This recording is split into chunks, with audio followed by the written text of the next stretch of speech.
Bien, bonjour. Donc, je vous rappelle, l'objectif général de ce cours, c'est d'étudier les propriétés à la fois géométriques et algébriques du groupe OUT-FN des automorphismes extérieurs d'un groupe libre. Donc, dans la première séance, ce que j'ai fait, c'est que je vous ai présenté certaines actions de OUT-FN sur divers espaces géométriques, notamment l'outre-espace de Kühler et Voigtmann, et puis divers espaces hyperboliques comme le complexe des ceindements libres ou le complexe des facteurs libres. Puis la dernière fois, on a utilisé à la fois la géométrie de ces espaces et la dynamique de OUT-FN agissant sur ces espaces pour déduire des propriétés purement algébriques sur le groupe OUT-FN, et en particulier des résultats de classification de ces sous-groupes et une démonstration de l'alternative de Titz pour OUT-FN.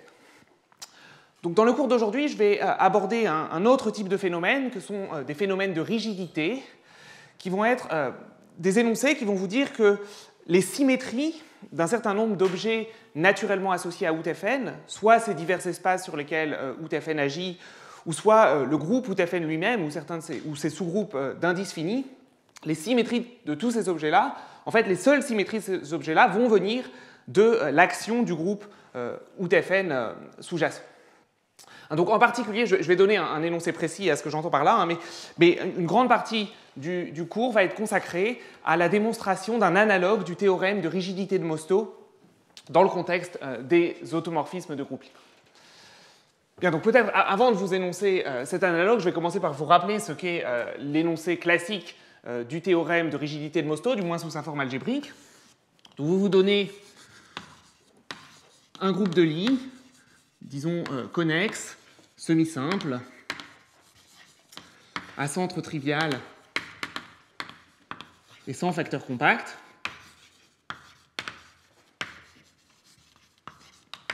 Donc pensez par exemple à un groupe du type PSLNR, ou peut-être un produit de deux groupes comme ça, PSL2R croix PSL2R par exemple.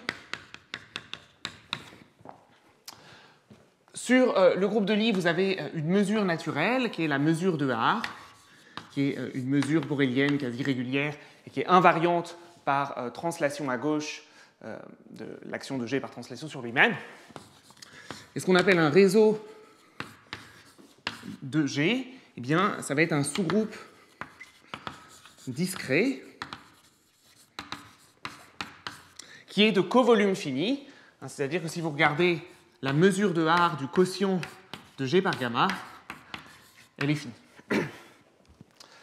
Bien, donc par exemple, dans PSLNR, on sait que le sous-groupe PSLNZ est un réseau de PSLNR. Quand vous avez une structure produit, évidemment, vous pouvez prendre des réseaux dits réductibles qui seraient, prenez un réseau dans le premier facteur et un réseau dans le deuxième facteur et faites le produit direct, quelque chose comme PSL2Z croix PSL2Z. On ne va pas vraiment s'intéresser à ces réseaux-là. Donc on dira, pour exclure ce cas, qu'un réseau est irréductible. Une façon de dire ça, c'est de dire que pour tout sous-groupe normal, fermé, non discret de G, eh bien la projection de gamma dans le quotient de G par n est dense dans G sur n.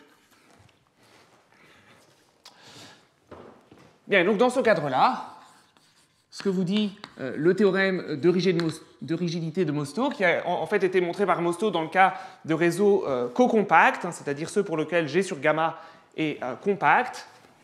Et ça a été étendu au réseau non co-compact par les travaux de Prasad et Margulis.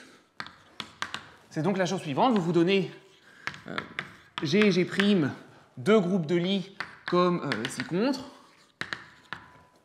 Alors, que je vais supposer non isomorphe à PSL2R, et c'est important parce que la rigidité n'est pas vraie dans ce contexte-là. Je vais me donner gamma et gamma prime des réseaux irréductibles dans G et G' respectivement. Alors, ce que vous dit le théorème de rigidité de Mostow, sous sa forme algébrique, c'est que tout isomorphisme abstrait entre les réseaux gamma et gamma prime provient en fait d'un isomorphisme des groupes de Lie ambiants, et donc s'étend en un isomorphisme de G dans G'. D'accord? Donc en particulier, toutes les symétries, tous les automorphismes d'un réseau dans un groupe de Lie eh bien, retiennent, si vous voulez, la géométrie du groupe de Lie ambiant et proviennent en fait de symétries du groupe de Lie ambiant. Alors, la démonstration de ce théorème-là, elle est assez différente suivant que les groupes G et G' soient de rang réel égal à 1 ou de rang réel supérieur ou égal à 2. En rang supérieur, si vous supposez par exemple que gamma et gamma' sont deux réseaux dans un même groupe de Lie G qui n'a pas de facteur de rang réel égal à 1, eh bien, une manière de montrer ce théorème, c'est de montrer qu'un isomorphisme abstrait entre les réseaux induit en fait un automorphisme simplicial d'un immeuble de type sphérique associé à G, qui est un complexe simplicial que vous pouvez voir comme bordifiant l'espace symétrique associé à G. Et ensuite, vous utilisez un théorème de rigidité de Tits qui vous dit que les seuls automorphismes simpliciaux de cet immeuble de Tits sont ceux qui proviennent de l'action de G sur cet immeuble. Et ça, algébriquement, ça se retraduit en ce théorème de rigidité. Et vous pouvez montrer, par exemple, que le groupe des automorphismes extérieurs d'un réseau en rang supérieur va être fini. Bien, donc ça, c'est le contexte classique. Ce que je voudrais faire dans ce cours, c'est vous énoncer et vous démontrer un analogue à ce théorème pour UTFL. Alors avant ça, je vais peut-être parler du cas des groupes modulaires de surface qui, comme je vous l'ai déjà indiqué, ont un certain nombre d'analogies avec UTFN. Donc, donnons-nous une surface fermée, orientable, que je vais supposer de genre G supérieur ou égal à 3. Il y aurait aussi un énoncé en genre G égale 2, mais pour simplifier l'énoncé, je vais supposer G supérieur ou égal à 3. Et donc, je m'intéresse maintenant au groupe modulaire de sigma, dont je vous rappelle que c'est le groupe des classes d'isotopie de difféomorphisme de la surface qui en préserve l'orientation. On a vu que ce groupe modulaire, c'est un groupe discret dénombrable. Dans un groupe dénombrable, la mesure de R, naturellement, c'est la mesure de comptage. Et du coup, la notion d'un réseau dans un groupe dénombrable, eh bien, c'est simplement un sous-groupe tel que G sur gamma soit fini, c'est-à-dire c'est un sous-groupe d'indices finis dans G. Donc, du coup, l'analogue naturel au théorème de Mostow pour le cas des groupes modulaires de surface, eh bien, c'est le théorème suivant qui est dû à Ivanov, qui vous dit que si vous prenez gamma et gamma' deux réseaux dans le groupe modulaire de sigma, donc deux sous-groupes d'indices finis du groupe modulaire,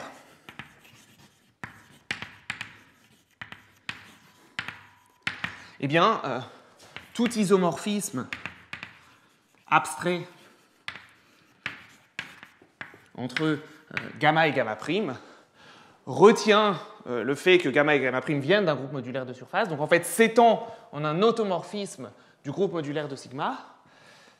Et de plus, en fait, les automorphismes du groupe modulaire de sigma, ils sont presque tous intérieurs, donc ça veut dire que votre automorphisme, c'est rien d'autre que la restriction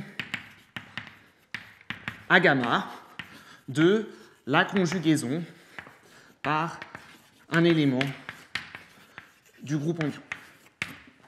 Alors j'ai dit ils sont presque tous intérieurs, donc ce n'est pas tout à fait correct si je l'écris comme ça. En fait, il faut que j'écrive par la conjugaison par un élément du groupe modulaire étendu de la surface, ou ce que j'appelle le groupe modulaire étendu de la surface, c'est vous regardez les classes d'isotopie de difféomorphisme de la surface, mais sans la condition de préserver l'orientation. Donc vous pourriez conjuguer par un difféomorphisme de la surface qui en renverse l'orientation. Donc en fait, je suis en train de dire que le groupe des automorphismes extérieurs du groupe modulaire, il est d'ordre 2, parce que le groupe modulaire est d'indice 2 dans son groupe modulaire étendu. Voilà, alors remarquez que j'ai choisi gamma et gamma' dans le même groupe ambiant. Je n'ai pas pris gamma dans le mode de sigma G et gamma' dans le mode de sigma G'. C'est tout simplement parce que si G est différent de G', vous ne pouvez pas avoir un isomorphisme comme ça entre deux sous-groupes d'indices finis de mode sigma G et mode sigma G'. Par exemple, parce que le rang maximal d'un sous-groupe abélien libre dans le groupe modulaire de sigma G dépend vraiment du genre G de la surface. Voilà, donc en fait, la démonstration de ce théorème d'Ivanov, dans son esprit général, elle est vraiment assez similaire à ce que je viens de vous expliquer très brièvement dans le cadre des groupes de Lie. C'est-à-dire que dans le cas des groupes modulaires, ce qui joue le rôle de l'espace symétrique de G, ça va être l'espace de Teichmüller de la surface. Ce qui joue le rôle de cet immeuble de Titz qui bordifie l'espace symétrique, eh bien, ça va être le complexe des courbes de la surface, dont je vous ai dit au cours du premier cours que vous pouvez y penser comme un complexe simplicial qui encode la combinatoire à l'infini de l'espace de Teichmüller. Et donc la démonstration du théorème d'Ivanov, elle se fait en 2 étapes. La première étape, c'est montrer qu'un isomorphisme entre 2 sous-groupes d'indices finis du groupe modulaire induit un automorphisme simplicial du complexe des courbes. Et la deuxième étape, c'est de montrer que le groupe des automorphismes simpliciaux du complexe des courbes, ce n'est rien d'autre que le groupe modulaire étendu de sigma, c'est-à-dire que le complexe des courbes n'a pas d'autre symétrie que les symétries évidentes qui proviennent de l'action du groupe modulaire. Donc peut-être ça vaut le coup que je détaille un petit peu cet argument, d'une part parce que je le trouve très élégant, mais aussi parce que ça va nous donner un modèle pour chercher à montrer le résultat analogue pour OutFN dans la suite du cours. Alors, je vais vous rappeler la définition du complexe des courbes de la surface, ou disons, je vais en rappeler au moins la définition du 1 squelette. Donc le graphe des courbes, c'est le graphe défini comme suit. Donc ces sommets correspondent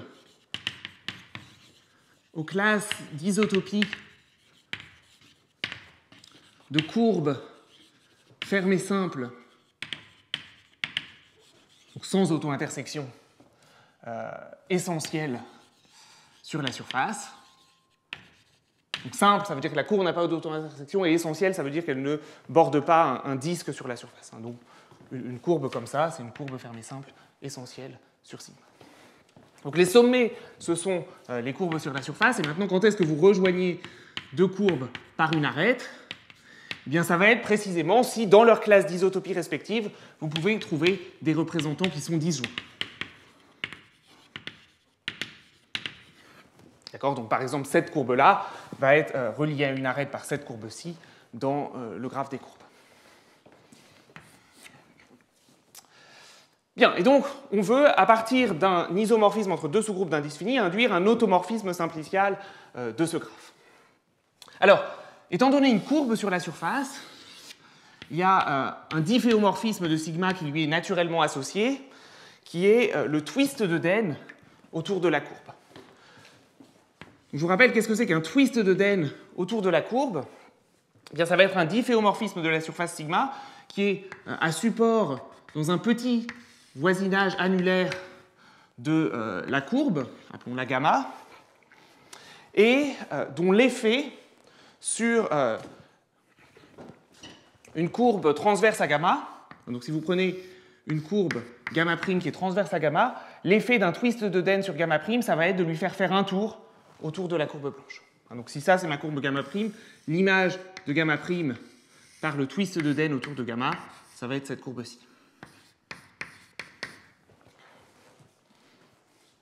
D'accord, donc comme ça, vous avez une bijection naturelle, en fait, entre les sommets du graphe des courbes, les classes d'isotopie de courbes fermées simples essentielles sur S, et les sous-groupes cycliques du groupe modulaire engendrés par des twists de Den.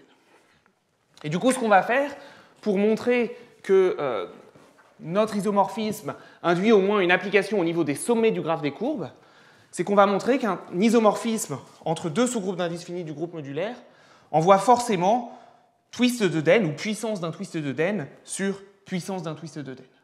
Et du coup, naturellement, ça induira une application au niveau des sommets du graphe des courbes.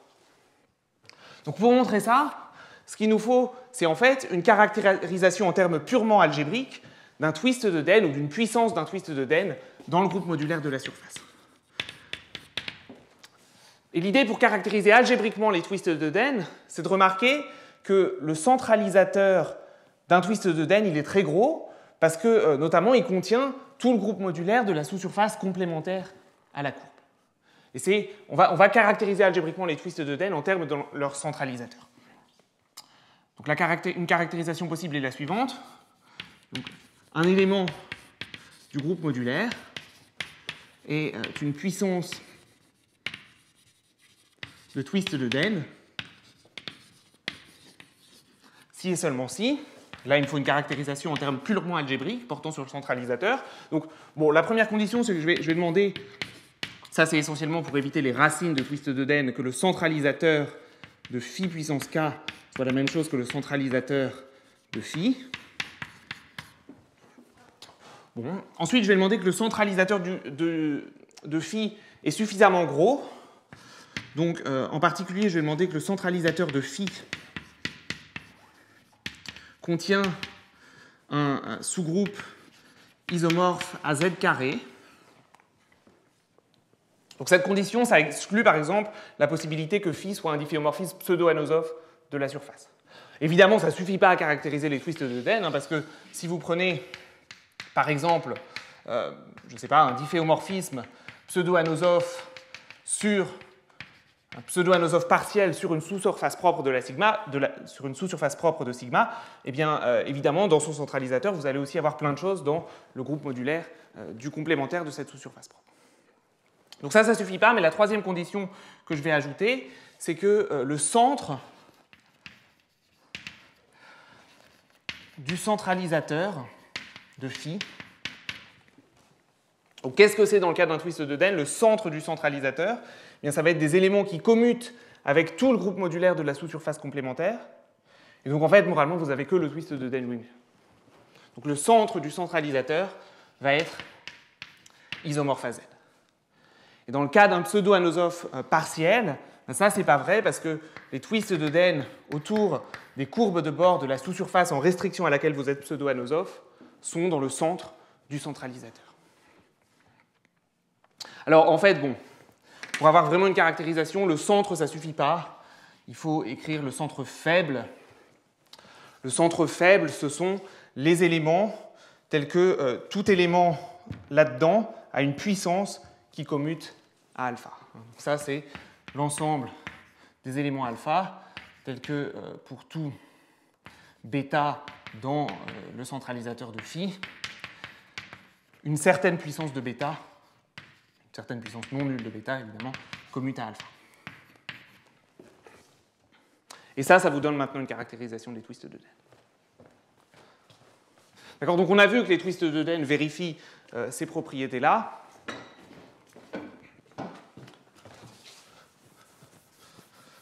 Pour montrer la réciproque, et bien maintenant ce qu'il vous reste à faire, c'est, étant donné un élément du groupe modulaire qui vérifierait ces trois propriétés algébriques, bon, la décomposition de Thurston vous dit que, quitte à remplacer phi par une puissance, mais ça ne va pas changer le centralisateur du fait de ma première hypothèse, eh bien, vous pouvez trouver une décomposition maximale invariante de sigma en diverses sous-surfaces. Donc phi puissance k préserve chacune de ces sous-surfaces, et en restriction à chacune de ces sous-surfaces, eh bien, phi puissance k agit soit comme l'identité, soit comme un pseudo-anosophe sur la sous-surface. Bon, mais maintenant, donc, en particulier, phi ne peut pas être un pseudo-anosophe de la surface tout entière du fait de cette condition-là. Et par ailleurs, notre dernière condition, elle empêche des pseudo-anosophes partiels. Donc en fait, vous devez être l'identité en restriction à chaque sous-surface de la décomposition. Et maintenant, donc, vous êtes simplement un multi-twist autour de plusieurs courbes. Mais si vous avez plusieurs courbes, en fait, le centre du centralisateur va contenir un Z2 qui va être engendré par les twists autour de deux courbes dans la multicourbe. Donc en fait, vous êtes forcément... il y a forcément une seule courbe dans la décomposition et vous êtes un twist de Den. Bon, donc tout ça, c'est pour dire que ça donne vraiment une caractérisation en termes purement algébriques des puissances de twist de Den dans le groupe modulaire de sigma. Du coup, comme on a une caractérisation qui est purement algébrique, notre isomorphisme θ ici entre ces deux sous-groupes d'indices finis du groupe modulaire va préserver ses propriétés et donc va devoir envoyer puissance de twist de Den sur puissance de twist de Den.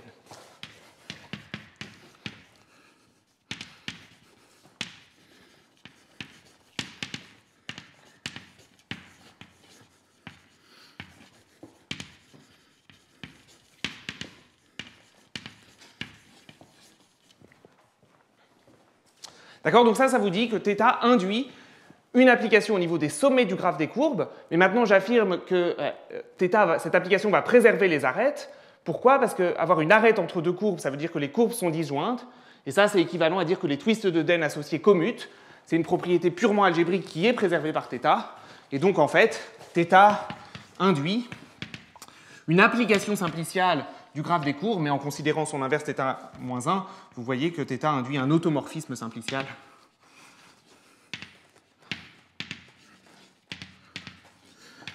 du graphe des courbes, que je vais noter C de sigma. Et ensuite, bien la fin de la preuve d'Ivanov consiste à utiliser ce théorème de rigidité géométrique montré par Ivanov, qui vous dit que le groupe des automorphismes simpliciales du complexe des courbes, c'est le groupe modulaire étendu de la surface.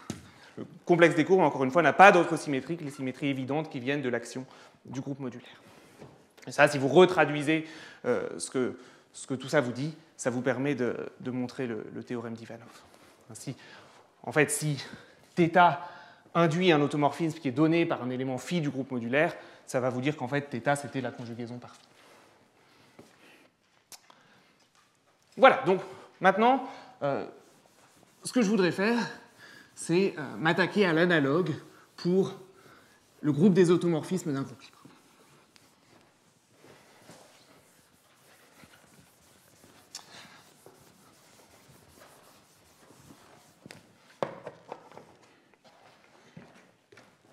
Bien, donc cet analogue, il a été établi par Farb et Hendel en 2007.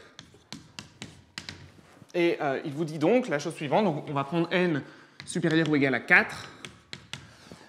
Et je vais me donner gamma et gamma prime deux réseaux de sous-groupes d'indices finis dans OutFN.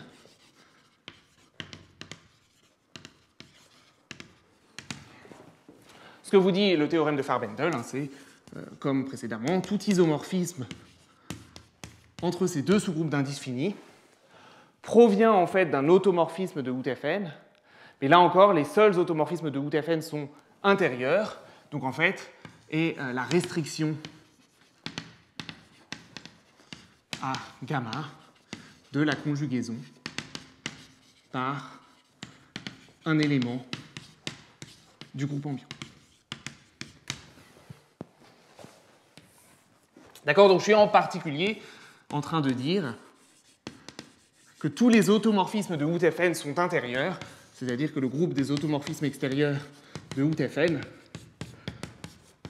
est trivial, et ça, c'est vrai en fait pour tout n supérieur ou égal à 3. Ça avait été démontré bien avant les travaux de Farb-Hendel par Bryson et Volkmann, mais en fait, la démonstration de Bryson et Volkmann reposait très fortement sur l'étude des sous-groupes de torsion de OutFN. Or, OutFN possède un sous-groupe d'indices finis qui est sans torsion, et du coup, l'approche de Bryson et Volkmann ne permettait pas du tout de traiter cet énoncé sur les sous-groupes d'indices finis de OutFN.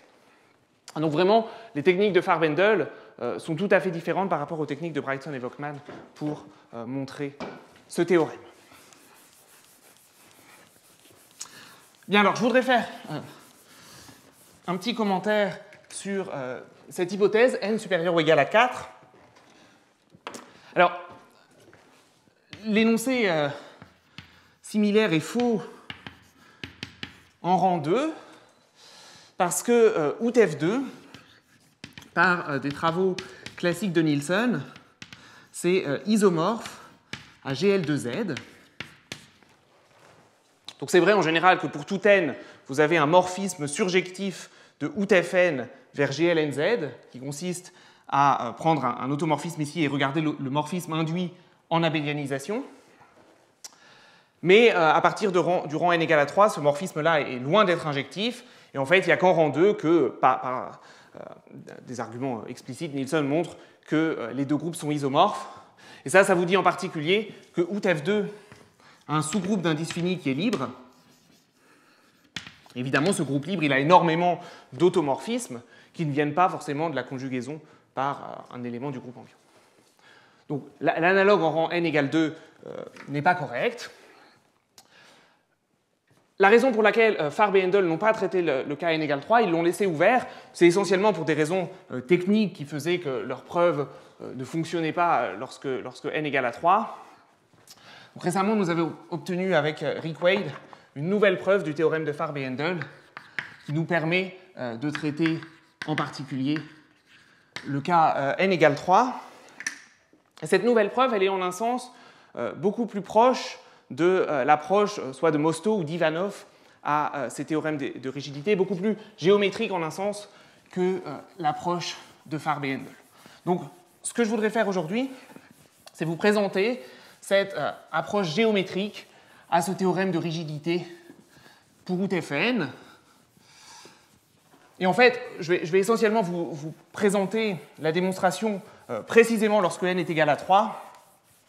D'une part parce que c'est le cas qui est nouveau, mais aussi parce qu'en fait, la stratégie générale, elle est déjà entièrement présente en rang n égale à 3, mais en rang n égale à 3, il y a quelques simplifications techniques qui se font au niveau de la preuve, donc ça me permettra un petit peu de simplifier l'exposition.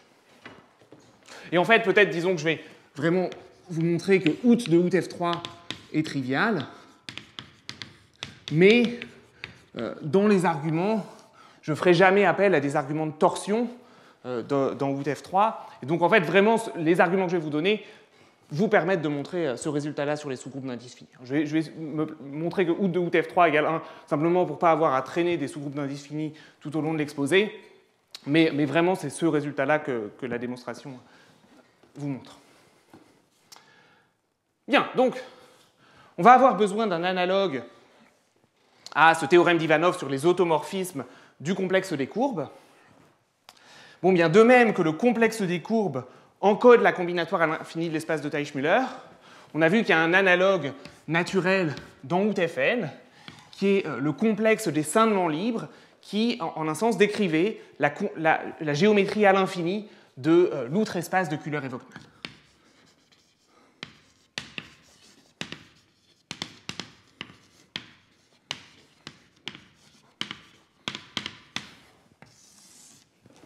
Donc, en un sens, le premier énoncé de rigidité dans le cadre des automorphismes de groupes libres, c'est un théorème de Brighton et Volkmann qui vous dit que le groupe des automorphismes simpliciaux de l'outre-espace,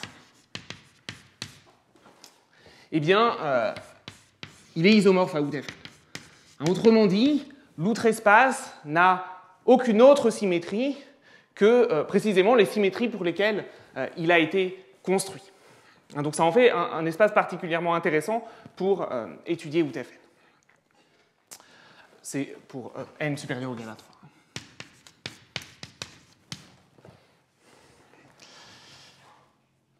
Bien, alors qu'est-ce que j'entends par automorphisme simpliciaux de l'outre-espace? Donc souvenez-vous, on avait vu lors du premier cours que l'outre-espace a une structure de complexe simplicial à face manquante. Donc le dessin en rang 2, c'était le suivant. Vous aviez alternance de simplex de graphe θ et de simplex de rose.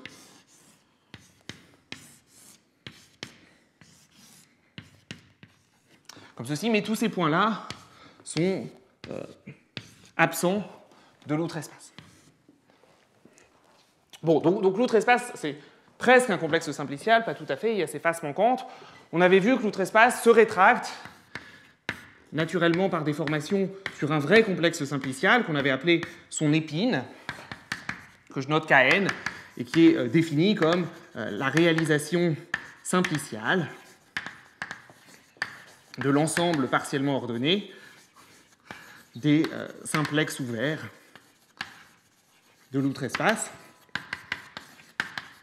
où la relation d'ordre partiel sur les simplexes, c'est la relation être une phase 2. Donc vous dites que ce simplexe de rose, par exemple, est plus petit que ce simplexe de graphe θ, parce que le simplexe de rose est une face du simplexe de graphe θ.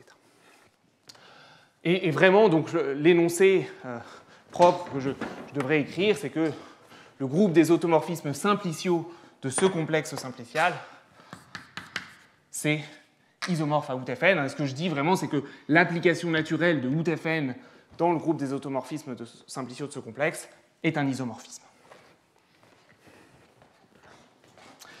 Alors, je n'ai pas l'intention de vous donner la démonstration de ce théorème-là, parce qu'il faut faire des choix, mais malgré tout, je voudrais indiquer que bon, la démonstration, elle est loin d'être évidente, hein, mais elle est loin d'être facile, mais les techniques utilisées sont vraiment des techniques très élémentaires qui consistent à regarder localement, à observer de très près la géométrie locale de l'outre-espace. Donc moralement, qu'est-ce que vous devez faire? Vous partez d'un automorphisme simplicial de l'outre-espace, et ce que vous cherchez à faire, c'est le composer par des éléments de OutFN pour le ramener à l'identité. Bon, la première chose que font Bryson et Volkmann, c'est qu'ils montrent qu'un automorphisme simplicial de l'outre-espace, il préserve toujours les types de simplex. C'est-à-dire qu'il va envoyer un simplex de graphe θ sur simplex de graphe θ, un simplex de rose sur simplex de rose, etc. etc. Alors je ne devrais pas dire graphe θ et rose, parce que c'est vrai qu'à partir du rang n égale à 3, mais vous voyez l'idée.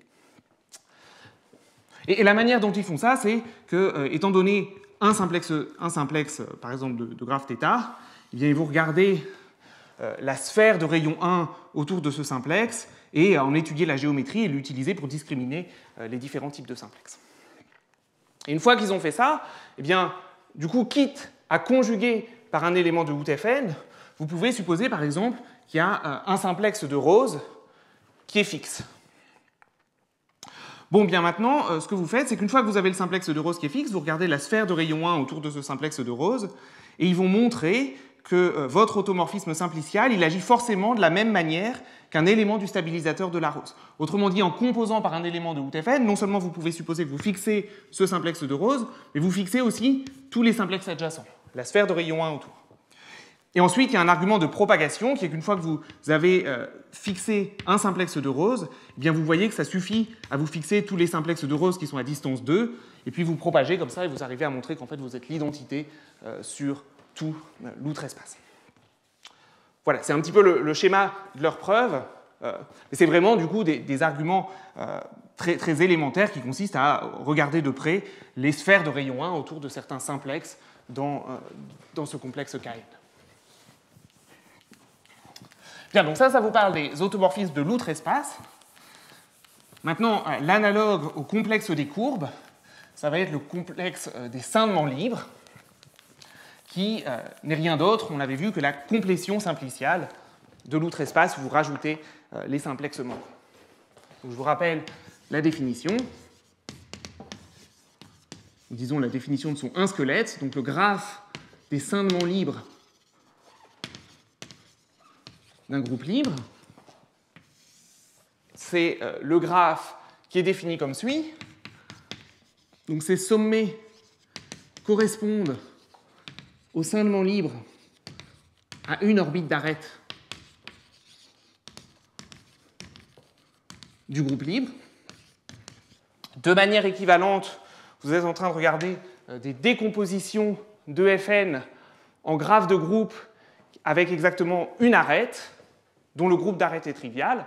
Autrement dit, vous regardez des décompositions de Fn soit comme un produit libre, soit comme une extension HNN au-dessus du groupe trivial.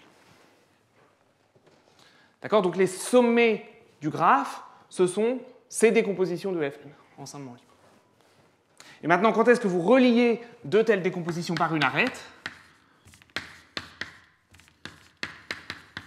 Eh bien, c'est lorsque les cindements sont compatibles, ce qui, je vous rappelle, signifie qu'il existe un cindement libre à deux orbites d'arête, tel qu'en écrasant l'une de ces arêtes, vous obtenez S, et en écrasant l'autre, vous obtenez S', qui s'écrase à la fois sur S et sur S'. Un exemple à avoir en tête, c'était le suivant. Donc, je considère cette décomposition du groupe libre en un produit libre. Ça, c'est un groupe d'un côté et ça, le groupe de l'autre côté. Cette autre décomposition de Fn en un produit libre, eh bien, les deux sont compatibles parce que vous avez cette décomposition de Fn à deux arêtes qui s'écrasent sur chacune des deux. Si vous écrasez cette arête-là, vous obtenez cette décomposition, et si vous écrasez cette arête-ci, vous obtenez celle-là.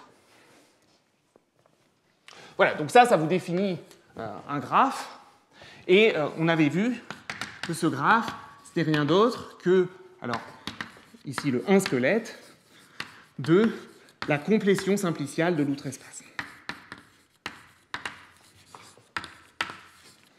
Et en utilisant cette description comme complétion simpliciale, Aramayona et Souto montrent que, là encore, ce graphe-là, je vais noter Fs, est lui aussi rigide, au sens où tous ces automorphismes proviennent de l'action de Hout-Fn sur le graphe. Et pourquoi je dis qu'ils utilisent cette remarque-là? Parce que vraiment, la manière dont ils montrent ça, c'est qu'ils partent d'un automorphisme du graphe descendement libre. Ils montrent que cet automorphisme va en fait préserver l'outre-espace. Du coup, vous pouvez appliquer le théorème de Brightson et Volkmann et dire que, quitte à composer par un élément de Hout-Fn, vous pouvez supposer que vous êtes vraiment l'identité sur l'outre-espace. Et ensuite, il s'agit de voir que si vous êtes l'identité sur l'outre-espace, ça s'étend forcément en l'identité sur la complétion. Alors, aujourd'hui, ce n'est pas exactement avec ce graphe-là que je vais travailler, mais avec une très légère variante dans la définition. Donc, dans cette définition, les sommets du graphe descendement libre, ça correspondait à deux types de décomposition du groupe libre, des décompositions en produit libre et des décompositions en scindement HNN. Dans le graphe que je vais regarder, je vais considérer le sous-graphe dans lequel vous ne considérez que les sommets qui correspondent à des extensions HNN. Donc, je vais définir le graphe des scindements libres HNN.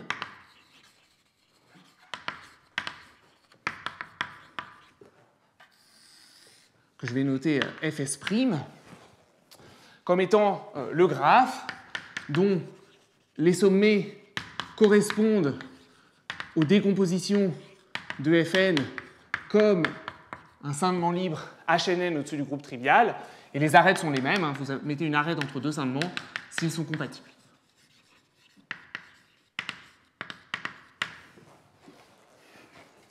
Bien, la remarque ici, c'est que c'est la complétion simpliciale, non plus de l'outre-espace, mais de ce qu'on appelle l'outre-espace réduit, qui est le sous-espace de l'outre-espace dans lequel vous ne considérez que les graphes sans arêtes séparantes.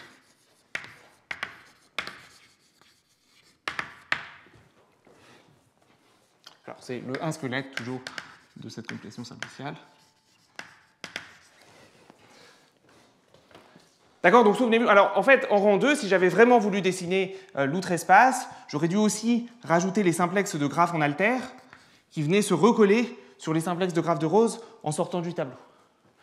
Comme je ne l'ai pas fait, en fait, vraiment, ce que j'ai dessiné, c'est seulement les graphes sans arêtes séparantes, et c'est donc l'outre-espace réduit en rang 2 que j'ai dessiné ici. Et donc, le théorème du appendite, c'est que, là encore, le groupe des automorphismes simpliciaux de Fs', c'est Hout-Fn. Ici aussi, j'aurais dû préciser que c'est pour n supérieur ou égal à 3.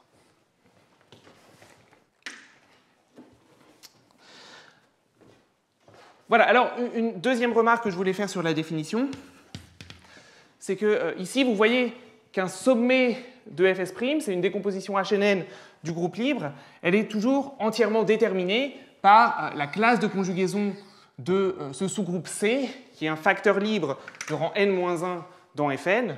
Donc en fait, vous avez une bijection entre les sommets du graphe Fs' et les classes de conjugaison de facteurs libres de Fn de rang n-1.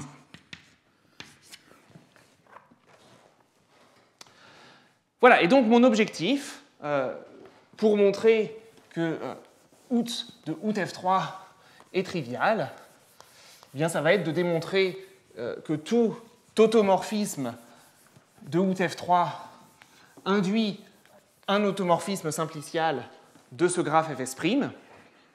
Et pour ça, eh bien, je vais avoir à nouveau deux choses à faire. La première, c'est de montrer que ça induit une application au niveau des sommets. Et pour ça, eh bien, il faut que je dise que si je me donne θ, un automorphisme de out F3, eh bien, θ en un sens envoie facteur libre de rang n-1 sur facteur libre de rang n-1. Donc l'énoncé qui va me permettre de dire ça, c'est le suivant. Si je me donne un facteur libre de rang 2 dans F3,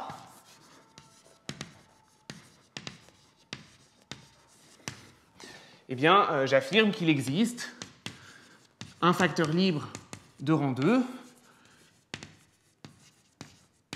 facteur libre de rang 2, que je vais naturellement noter comme θ de A, et qui est unique à conjugaison près.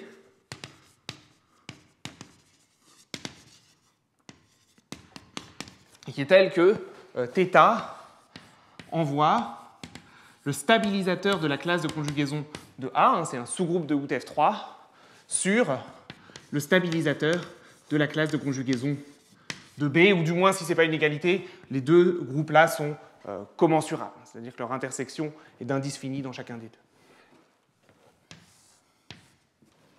Et la manière dont on va faire ça, c'est qu'on a besoin de donner une caractérisation en termes purement algébriques des stabilisateurs de classe de conjugaison de facteurs libres de rang 2 dans F3.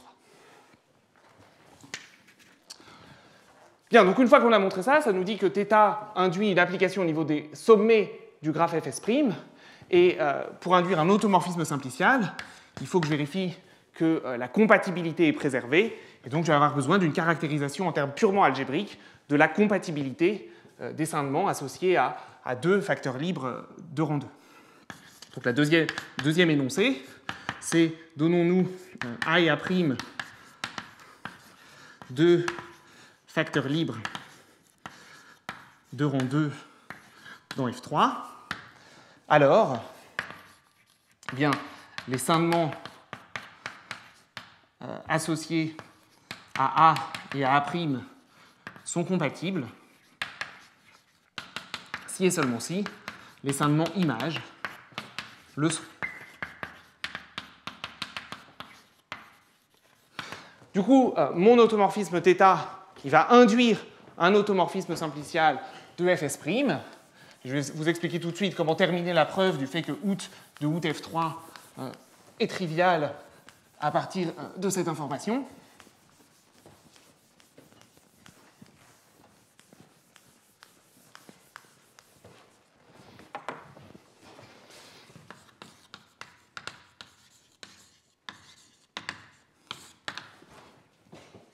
Bien, donc la situation, c'est la suivante. J'ai out F3 qui se plonge dans le groupe des automorphismes de out F3 en tant que groupe des automorphismes intérieurs. Et maintenant, grâce à mes deux propositions, je sais que j'ai une application ici des automorphismes de out F3 vers le groupe des automorphismes simpliciaux de Fs'. Bon, et puis si vous regardez comment elles sont définies, vous voyez que la composée ici, c'est rien d'autre que l'application naturelle donnée par l'action de out F3 sur Fs'. Donc ça, par le théorème de Pondit, on sait que c'est un isomorphisme. Du coup, en particulier, cette application-là, elle est surjective. Et pour montrer que cette flèche-là est un isomorphisme, c'est exactement la même chose de dire que tout automorphisme de out F3 est intérieur, il reste simplement à voir que cette flèche-là est injective.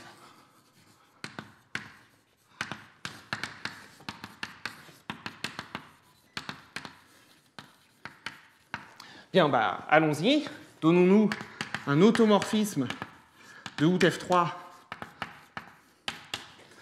tel que l'application induite au niveau du graphe des scindements libre HNN, c'est l'identité. Et montrons que θ, c'est l'identité. Donc, je vais me donner un élément phi dans out F3. Ce que je dois montrer, c'est que θ de phi égale phi. Bon, bien, ce que je vais regarder, donc θ de phi, c'est un élément de OUT-F3. Je vais regarder quelle est son action sur le graphe Fs'. Bon, bah, θ de phi agissant sur x, je peux le réécrire en ces termes comme étant l'automorphisme intérieur associé à θ de phi agissant via cette application sur x. Mais l'automorphisme intérieur associé à θ de phi, vous pouvez vérifier que c'est rien d'autre que la composition par θ de l'automorphisme intérieur associé à phi. Et ça, puisque j'ai supposé que θ agit comme l'identité dans le graphe d'essaimement libre HNN, c'est rien d'autre que la conjugaison associée à phi agissant sur x, c'est-à-dire phi agissant sur x. Donc finalement, θ de phi agit de la même manière que phi sur Fs', mais comme l'action de OUT-F3 est injective, eh bien ça entraîne bien que θ de phi égale phi, et comme c'est vrai pour tout phi dans OUT-F3, θ, c'est l'identité. Ce qui termine la démonstration du fait que OUT de OUT-F3 est trivial, modulo ces deux propositions, avoir une caractérisation algébrique des stabilisateurs de classe de conjugaison de facteurs libres de rang 2, et avoir une caractérisation algébrique de la compatibilité de Saint-Lô.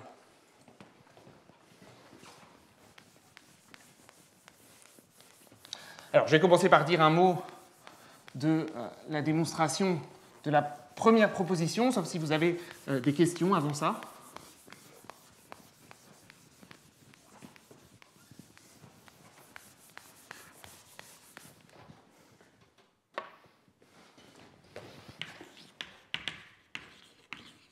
Bon, donc on veut trouver une propriété algébrique qui caractérise les stabilisateurs de facteurs libres de rang 2. Donc, si je me donne le stabilisateur de la classe de conjugaison d'un facteur libre de rang 2, ça, la semaine dernière, c'est aussi ce que j'avais noté, le groupe des automorphismes de F3 qui préserve la classe de conjugaison de A, hein, c'est exactement la même chose.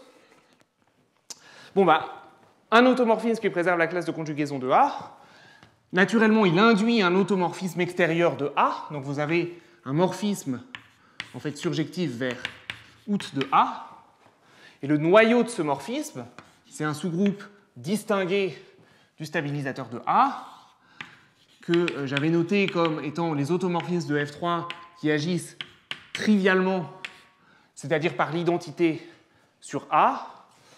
Et ça, on a vu la semaine dernière que par un théorème de Leavitt, ce sous-groupe des automorphismes qui agissent trivialement sur A a un sous-groupe d'indice 2 qui est isomorphe au produit direct A croix A, hein, c'est-à-dire à un produit direct de deux groupes libres non abéliens. Je vous rappelle ce que c'est que ce sous-groupe d'indice 2. Donc qu'est-ce que c'est qu'un automorphisme qui agit trivialement sur A? Si je choisis une base adaptée ABC de F3, où mon facteur libre A est représenté par le sous-groupe engendré par A et B, il y a un élément là-dedans, il doit agir comme l'identité sur A.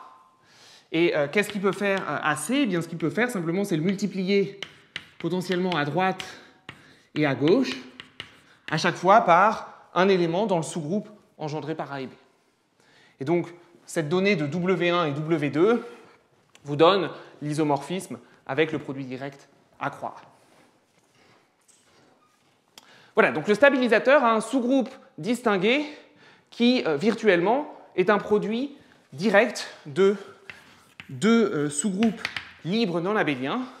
En fait, c'est cette propriété qu'on va utiliser pour caractériser les stabilisateurs de facteurs libres de rang 2. Donc la proposition, c'est la suivante. Soit H un sous-groupe de OUT-F3. Supposons que H est un sous-groupe distingué K qui a un sous-groupe d'indices finis isomorphe à un produit direct de deux groupes libres non abéliens. Alors, H a un sous-groupe d'indices finis qui préserve la classe de conjugaison d'un facteur libre de rang 2. Et du coup, les stabilisateurs de facteurs libres de rang 2 sont caractérisés comme les sous-groupes de OUTF3 qui ont un sous-groupe distingué, virtuellement isomorphe à un produit de deux groupes libres non herméliens et qui sont maximaux pour cette propriété. Donc ça suffit à conclure la démonstration de la proposition 1. Et l'idée, pour montrer cette caractérisation, eh bien, c'est d'utiliser le fait que vous avez là un sous-groupe produit, un sous-groupe qui a une structure de produit direct, ça agit très mal sur un espace hyperbolique. Et c'est ça qu'on va utiliser. En fait, le fait que H possède ce sous-groupe distingué qui est quasiment un produit direct de deux groupes libres, ça va forcer H, alors si vous le faites agir H par exemple sur le graphe des facteurs libres qui est hyperbolique, eh bien ça va forcer l'action de H à être élémentaire. Et donc finalement vous allez montrer comme ça que H doit avoir une orbite bornée dans le graphe des facteurs libres, et ça veut dire que H fixe virtuellement un facteur libre de Fn, de F3. Bon, vous n'avez pas tout à fait fini une fois que vous avez montré ça, parce que ce facteur libre fixe, il pourrait être de rang 1, mais dans ce cas-là, vous voyez H comme un sous-groupe de OUTF3 relatif à ce facteur libre de rang 1. Vous faites agir sur le graphe des facteurs libres relatifs, et là encore, ce F2 croix F2 vous force l'action à être élémentaire, et comme ça, vous allez finir par trouver un facteur libre invariant de rang 2. Donc, je détaille un petit peu ce que je viens de dire. Donc, je vais me donner F, un système de facteurs libres maximal, qui est H invariant ou H périodique, hein, c'est-à-dire invariant par un sous-groupe d'indices finis H0 de H. D'accord, donc je vous rappelle qu'un système de facteurs libres, par définition, c'est une collection de facteurs libres A1 jusqu'à AK qui apparaît dans une décomposition de Fn en produit libre.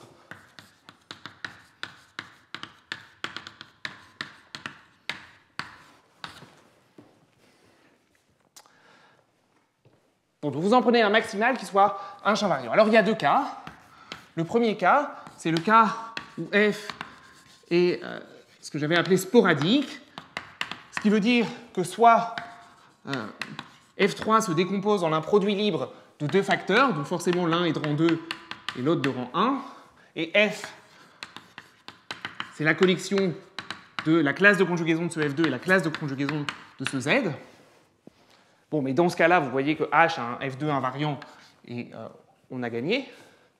Et l'autre possibilité, c'est que F3 s'écrive comme une extension HNN au-dessus du groupe trivial et que F, ce soit la classe de conjugaison de ce facteur libre ici.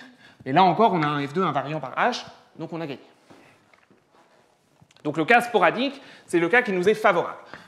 Et dans le cas non sporadique, je vais arriver à une contradiction. Donc notez que, comme on est en rang 3, il y a exactement 4 possibilités pour le cas non sporadique. La première, c'est que F soit vide, hein, aucun facteur libre H périodique. La deuxième, c'est que F3 se décompose comme un facteur Z spécifié, produit libre avec un groupe libre de rang 2, et F, c'est simplement la classe de conjugaison de ce facteur Z que vous avez spécifié. Soit F3, c'est de la forme Z, alors je vais noter Z1 étoile Z2 simplement pour... C'est deux copies de Z, mais je les numérote pour qu'on les reconnaisse. Et puis une partie libre, et F, c'est la classe de conjugaison de Z1, la classe de conjugaison de Z2, ou le dernier cas, c'est que F3 s'écrit comme Z étoile Z étoile Z, les trois Z sont spécifiés, et F, c'est la collection des classes de conjugaison de Z1, Z2 et Z3. Bon, en particulier, vous voyez qu'en rang 3, lorsque F est non sporadique, tous les facteurs dans F sont monogènes. C'est ça qui fait que la preuve en rang 3 est un petit peu moins technique, parce que ça apporte des simplifications.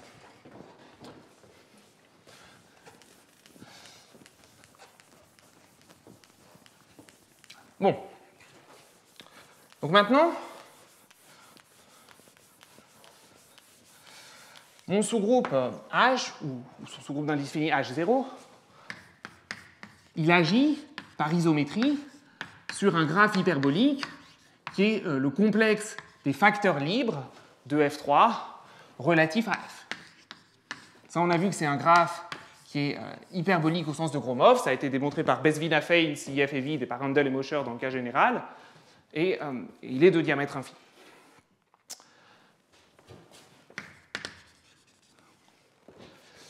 Bon, de plus, la maximalité de F nous dit que H0 ne préserve pas de facteur libre de F3 relatif à F. Donc H0 n'a pas d'orbite finie dans le graphe des facteurs libres. H0 n'a pas d'orbite finie. On avait vu la dernière fois que ça entraîne que les orbites de H0 sont non bornées. Donc ça, a priori, ce n'est pas une implication qui est évidente parce que ce graphe-là n'est pas localement fini, mais c'est là que j'avais utilisé un petit argument de marche aléatoire et d'analyse des mesures stationnaires sur les arbres rationnels pour montrer cette implication. Donc vous avez une action sur un graphe hyperbolique dont les orbites sont non bornées. Bien maintenant, pour conclure la preuve de la proposition, on va utiliser les deux lemmes suivants. Donc le premier, c'est purement un lemme qui porte sur les actions de groupe sur des espaces hyperboliques. Vous avez un groupe qui agit par isométrie sur un espace hyperbolique. Et supposons qu'on soit dans la situation où H a un sous-groupe distingué K qui a un sous-groupe d'indices finis qui se scinde dans un produit direct K1 croix K2. Bien, dans ce cas-là, ce produit direct va forcer une forme d'élémentarité de l'action qui est la suivante. Soit H agit avec orbite bornée,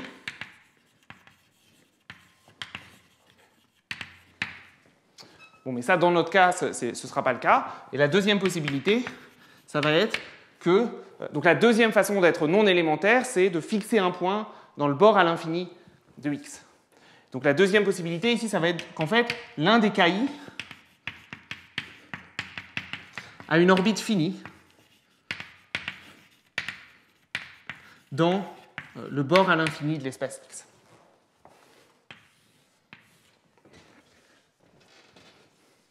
Et donc, pour conclure la démonstration de la proposition, il nous reste à voir que ces groupes libres F2 croix F2, aucun de ces facteurs ne peut avoir d'orbite finie dans le bord à l'infini du graphe des facteurs libres relatifs. Et pour ça, le deuxième lemme que je vais utiliser, c'est de remarquer que le stabilisateur d'un point au bord du graphe des facteurs libres relatifs en rang 3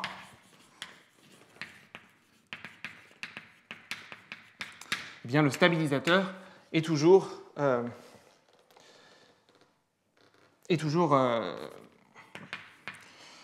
virtuellement abélien.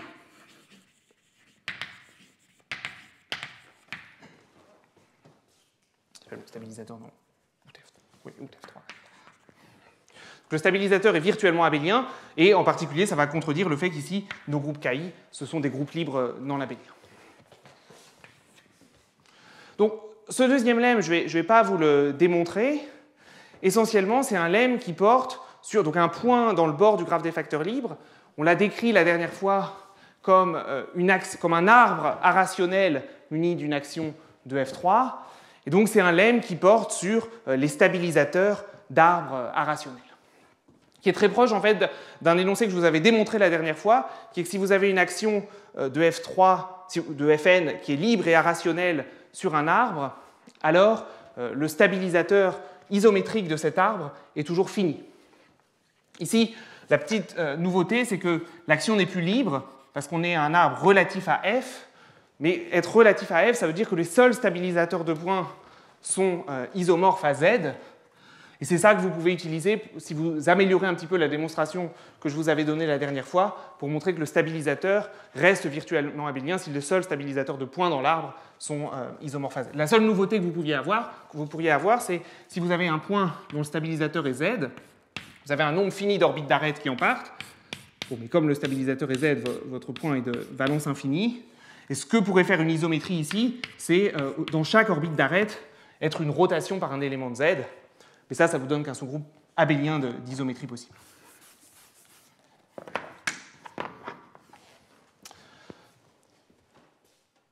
Voilà, bon, je ne vais pas en dire plus sur la démonstration du deuxième lemme, c'est vraiment une étude des stabilisateurs d'arbres irrationnels. Par contre, je voudrais vous expliquer la démonstration du premier lemme. Pourquoi est-ce que avoir ce sous-groupe produit, ça force une forme d'élémentarité de l'action?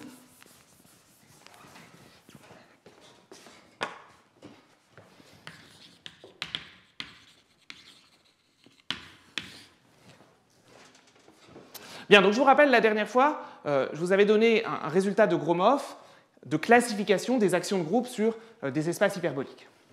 En particulier, on avait vu que si vous regardez une isométrie d'un espace hyperbolique, elle a trois formes possibles. Soit elle est loxodromique, ce qui voulait dire que phi agit avec dynamique nord-sud sur x union son bord à l'infini, avec un quasi-axe de translation, et phi a exactement deux points fixes dans le bord à l'infini, un point fixe répulsif et un point fixe attractif. Je vais noter lambda infini de phi, l'ensemble de ces points fixes, qui est ici de cardinal 2. Ça, c'était la première possibilité. La deuxième possibilité, c'est une isométrie elliptique, dont toutes les orbites sont bornées. Et la troisième possibilité, c'est une isométrie parabolique, qui a exactement un point fixe dans le bord à l'infini, et dont la dynamique ressemble à ça. D'accord? Donc si vous avez une isométrie d'un espace hyperbolique, elle a l'une de ces trois dynamiques possibles sur l'espace X. Plus généralement, Gromov a donné un résultat de classification des actions de groupe par isométrie sur un espace hyperbolique. Et là, il y avait 5 cas possibles. Le premier cas, c'est le cas générique, qu'on appelle en général non élémentaire, qui est le cas où votre groupe H contient deux isométries loxodromiques dont les paires de points fixes à l'infini sont disjointes. Dans ce cadre, on avait vu que, quitte à remplacer ces deux isométries par des puissances, elles vont engendrer un sous-groupe libre de H, et en fait, vous allez avoir plein d'isométries loxodromiques et dynamiques très riches sur l'espace X. Les trois cas suivants, c'est les cas où H a une orbite finie dans le bord à l'infini. Donc il y a trois sous-cas possibles. Le premier, c'est que H contienne une isométrie loxodromique, et que toutes les isométries loxodromiques dans H ont exactement la même paire de points fixes à l'infini. Dans ce cas-là, cette paire de points fixes est H invariante. Le deuxième cas possible, H contient une isométrie loxodromique, et en fait, elle en contient beaucoup, mais elles ont toutes exactement un point fixe en commun dans le bord à l'infini, qui est alors H invariant. Et le troisième cas, c'était le cas où H ne contient pas d'isométrie loxodromique, et vous avez une action de type parabolique avec un unique point fixe à l'infini. Donc là, c'est les cas où H a une orbite finie dans le bord à l'infini. Et le dernier cas, c'était le cas où toutes les orbites de H sont bornées. Voilà, donc je vais utiliser ce résultat de classification des groupes d'isométrie d'un groupe hyperbolique pour démontrer mon lemme 1.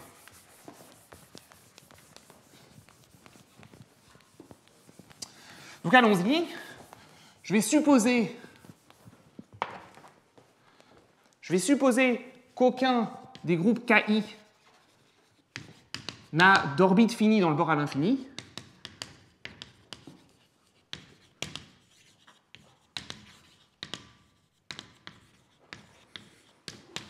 Et mon objectif, c'est d'en déduire que H agit avec orbite bornée. Alors avant de montrer que H agit avec orbite bornée, je vais commencer par montrer que le sous-groupe distingué K agit avec orbite bornée.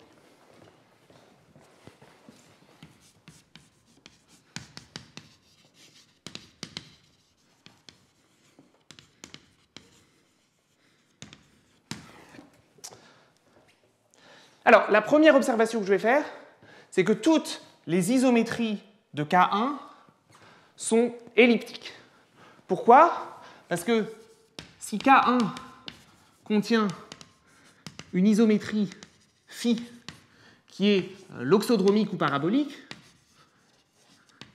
Eh bien, ce que j'affirme, c'est que K2 devrait préserver l'ensemble des points fixes à l'infini de phi. Et ça donnerait un ensemble fini K2 invariant dans le bord à l'infini qui est une contradiction. Pourquoi est-ce que K2 préserve l'ensemble des points fixes à l'infini? Bon, ça, c'est du fait de la propriété de commutation. Parce que, donc, si vous prenez un élément K dans K2 et Xi dans le bord à l'infini, vous voulez vérifier que K Xi est encore fixé par phi. Qu'est-ce que c'est que phi appliqué en K Xi? Puisque K et phi commutent, c'est K de phi Xi, et phi préserve le Xi, donc c'est K Xi. Donc K Xi est bien dans cet ensemble-là. K2 préserve l'ensemble des points fixes à l'infini. Donc K1 ne peut pas contenir une isométrie loxodromique ou parabolique, donc K1 et par symétrie K2 ne contiennent que des isométries elliptiques. À partir de là, ce n'est pas difficile de voir en utilisant la structure produit que le produit direct K1 croix K2 ne contient lui aussi que des isométries elliptiques. Ça, c'est parce que donc, une isométrie dans K1 croix K2, vous l'écrivez comme phi psi avec phi dans K1 et psi dans K2. Psi déplace les points à distance bornée et phi déplace aussi les points à distance bornée. Donc phi psi va déplacer les points à distance bornée.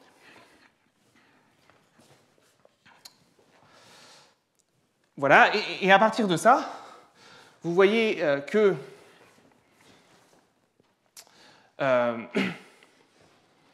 donc vous avez ce sous-groupe qui ne contient que des isométries elliptiques. Par la classification de Gromov, vous êtes forcément dans l'un de ces deux cas-là. Mais comme K ne peut pas contenir de points fixes au bord, forcément K1 croix K2 est à orbite bornée. K1 croix K2 est à orbite bornée. Et donc, comme K contient ce sous-groupe comme un sous-groupe d'indice unique, K aussi agit avec orbite bornée sur X. Voilà, donc là j'ai montré que le sous-groupe distingué K agit avec orbite bornée sur X. Et maintenant, je vais en déduire, en utilisant le fait que c'est un sous-groupe distingué, que H agit avec orbite bornée.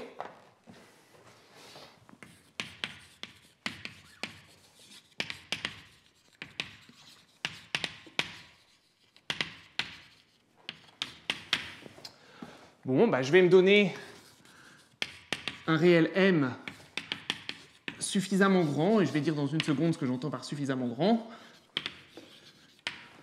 Puisque K agit avec orbite bornée, je vais regarder l'ensemble des points de X tels que le diamètre de l'orbite de X sous K soit plus petite que M. Ça, puisque K agit avec orbite bornée, si j'ai choisi M suffisamment grand, c'est un ensemble non vide. C'est aussi un ensemble qui n'a pas de point d'accumulation dans le bord à l'infini de X, puisque un tel point d'accumulation serait K invariant, ce qui est exclu par notre hypothèse. Et enfin, la troisième propriété, et là j'utilise le fait que K est distingué dans H, c'est que cet ensemble-là, il est H invariant. Pourquoi? Ça, c'est simplement parce que si vous prenez H dans H, eh bien, le diamètre de K Hx, c'est par normalité le diamètre de H Kx, mais comme H agit par isométrie, c'est la même chose que le diamètre de Kx, et donc l'ensemble est bien H invariant. D'accord? Donc j'ai trouvé un ensemble H invariant non vide sans point d'accumulation au bord. Si vous regardez la classification de Gromov, le seul cas possible, c'est que H ait ses orbites bornées. Et ça conclut donc la preuve de ce lemme et donc la caractérisation algébrique des stabilisateurs de facteurs libres de courant 1. D'accord? Donc, encore une fois, ces stabilisateurs de facteurs libres de courant 1 sont caractérisés par la propriété d'avoir un sous-groupe distingué qui est un sous-groupe produit. Ce sous-groupe produit force l'élémentarité de l'action sur les graphes hyperboliques que sont ces graphes de facteurs libres. Et donc ça vous force à avoir un facteur libre de rang 2 invariant.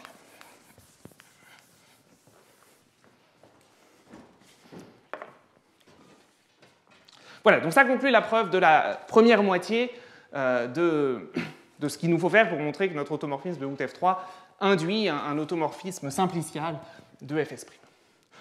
Pour compléter la preuve, je voudrais dire un mot de la démonstration de ce que j'avais appelé la proposition 2 qui est plus sur le tableau. Mais donc ce que ça voulait dire, c'est qu'on avait besoin d'une caractérisation en termes purement algébriques de la compatibilité de Saint-Denis.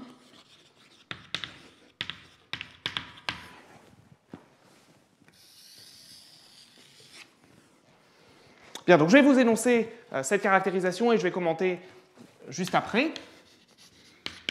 Donc je vais me donner A et B deux facteurs libres de rang 2 dans F3 non conjugués. Alors, je veux une caractérisation du fait que les Saint-Denis associés à A et B soient compatibles. Donc les assertions suivantes sont équivalentes. La première, c'est de dire que les Saint-Denis A étoile et B étoile sont compatibles. Et la deuxième, ça va être une propriété purement algébrique qui porte sur l'intersection de leurs stabilisateurs. C'est de dire que l'intersection du stabilisateur de la classe de conjugaison de A et du stabilisateur de la classe de conjugaison de B a un sous-groupe d'indices finis abélien libre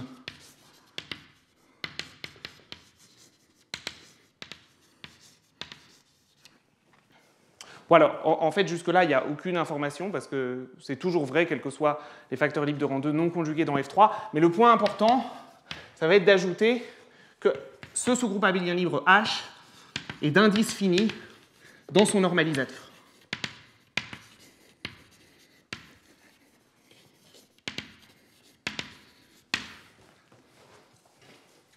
Bon, j'ai bien conscience que, à première vue, ça paraît un petit peu mystérieux, cette condition d'être d'indice fini dans son normalisateur. Alors, je n'ai pas l'intention de vous donner une démonstration complète de cette proposition, mais ce que je voudrais faire, en fait, c'est vous donner deux exemples qui sont caractéristiques de ce qui se passe dans cette démonstration. Un exemple de deux Saint-Denis compatibles et un exemple de deux Saint-Denis non compatibles pour lesquels on va calculer l'intersection des stabilisateurs et voir sur les exemples où apparaît cette condition d'être d'indice fini dans le normalisateur. Alors, avant de vous donner les exemples, je vais introduire une petite notion supplémentaire qui est une notion de twist de Den vue comme un automorphisme du groupe libre.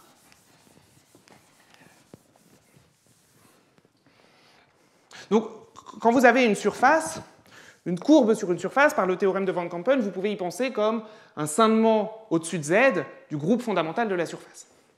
En fait, dans le cas des groupes libres, à tout Saint-Denis de Fn dont les groupes d'arêtes sont isomorphes à Z, vous pouvez associer un automorphisme qu'on appelle twist de Den associé au Saint-Denis de la manière suivante. Donc, je vais partir d'un Saint-Denis cyclique, donc avec groupe d'arêtes Z de Fn. Donc, pour obtenir un Saint-Denis cyclique, je vais en fait partir du Saint-Denis libre qui est celui-là.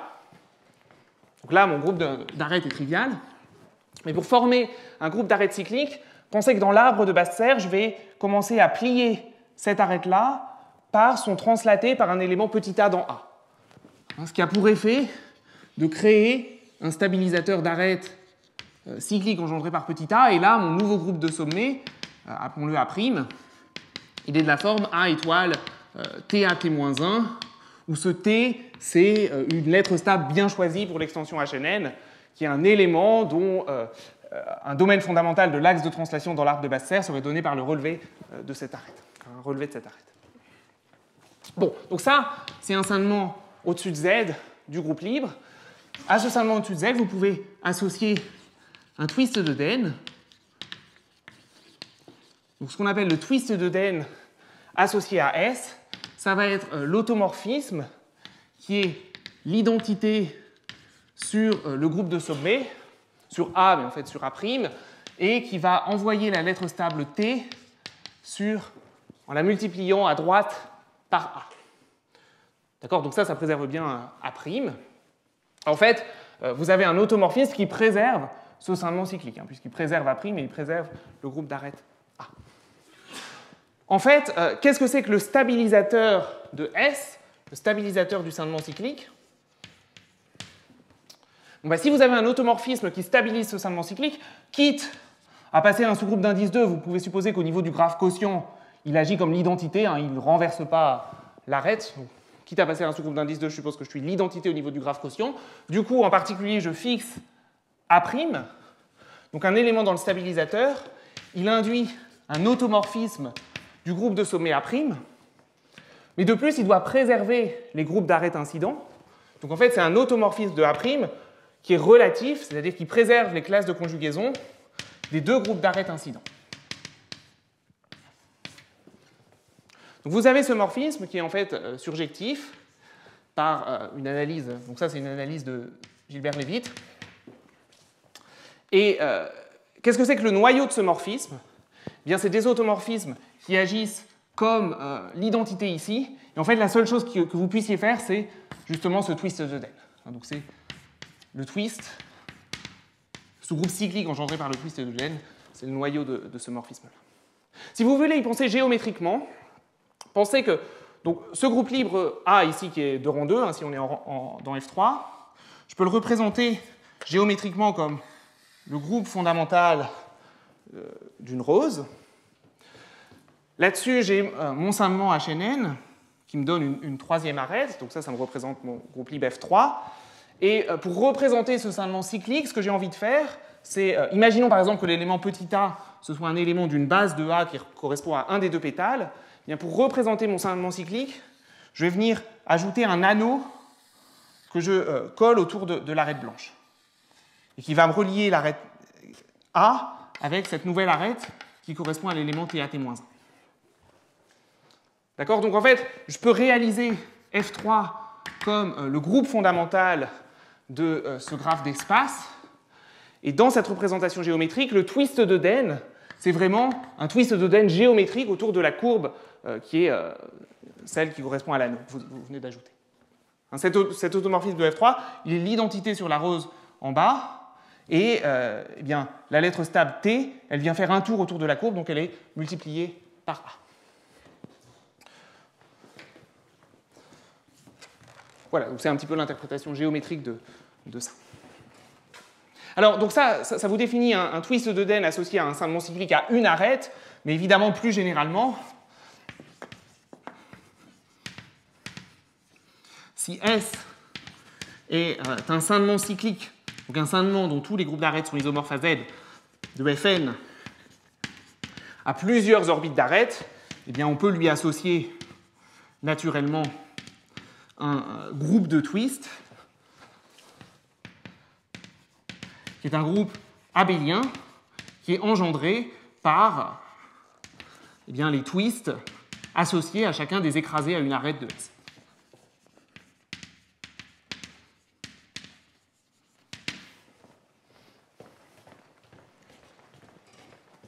Bon, pourquoi je vous raconte tout ça?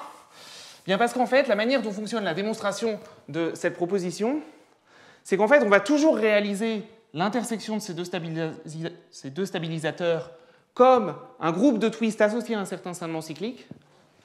Et selon que les scindements soient compatibles ou non, le scindement cyclique qu'on obtiendra aura des propriétés différentes qui feront que soit le groupe de twists, c'est tout le stabilisateur du scindement, et dans ce cas-là, il sera en fait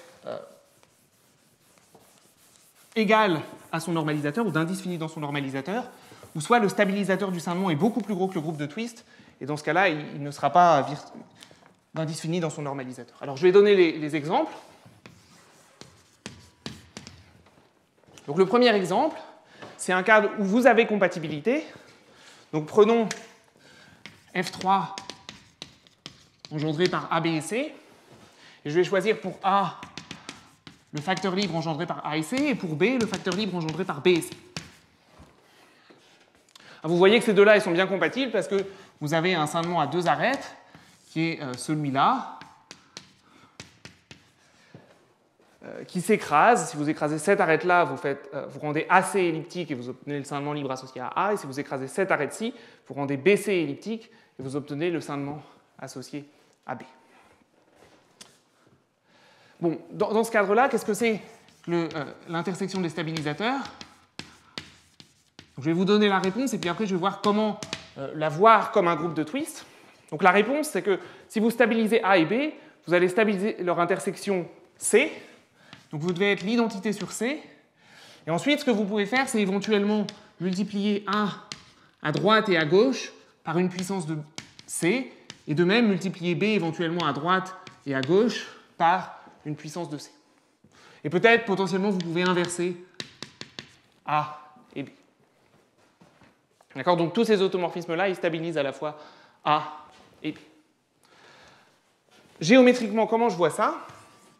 Eh bien, si je stabilise les deux scindements A étoile et B étoile, je vais stabiliser leur raffinement commun. Et en fait, réciproquement, si je stabilise le raffinement commun et que je n'intervertis pas les deux pétales, eh bien, je stabilise à la fois le facteur libre AC et le facteur libre BC. Donc en fait, ces deux groupes-là, ils sont commensurables. Bon, mais maintenant, ici, à partir du scindement libre, je ne vais pas changer le stabilisateur. Si je commence à plier chacune des demi-arêtes ici par un translaté avec C. Donc en fait, le stabilisateur de ce scindement libre, c'est aussi le stabilisateur du scindement cyclique, où j'aurai 4 arêtes dont les groupes de sommets sont cycliques et conjugués au groupe cyclique engendré par C. Donc là, ça me fait apparaître deux nouveaux groupes de sommets qui sont respectivement CACA-1 et CBCB-1.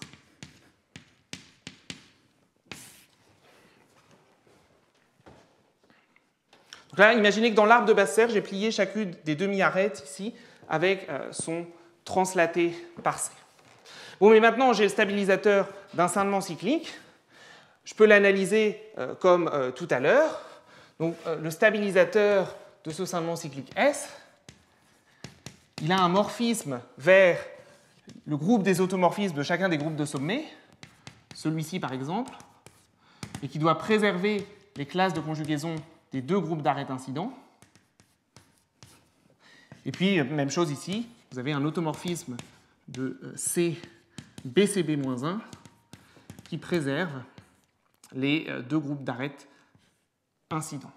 Je me suis trompé, c'est C et AC-1. Ici, c'est C et BCB-1. Le noyau, c'est le groupe de twist.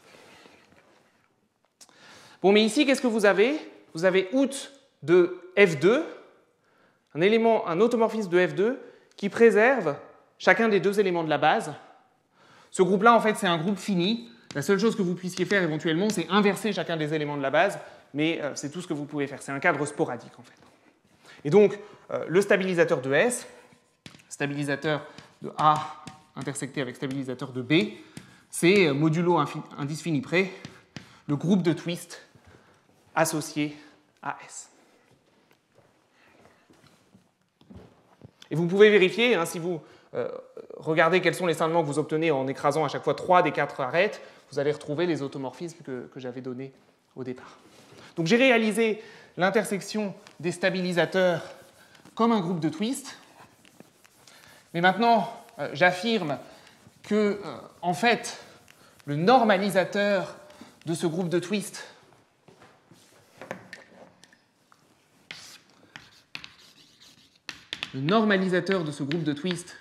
c'est rien d'autre que le stabilisateur de mon scindement cyclique. Et donc, le groupe de twist sera d'indice fini dans son normalisateur. Comment est-ce que je montre ça? Eh bien, je vais poser Y, l'ensemble des classes de conjugaison d'éléments de Fn, d'éléments de F3, qui sont invariantes par le groupe de twist. Donc, une première observation, c'est que cet ensemble de classes de conjugaison invariantes, il est invariant par le normalisateur. En effet, hein, si vous prenez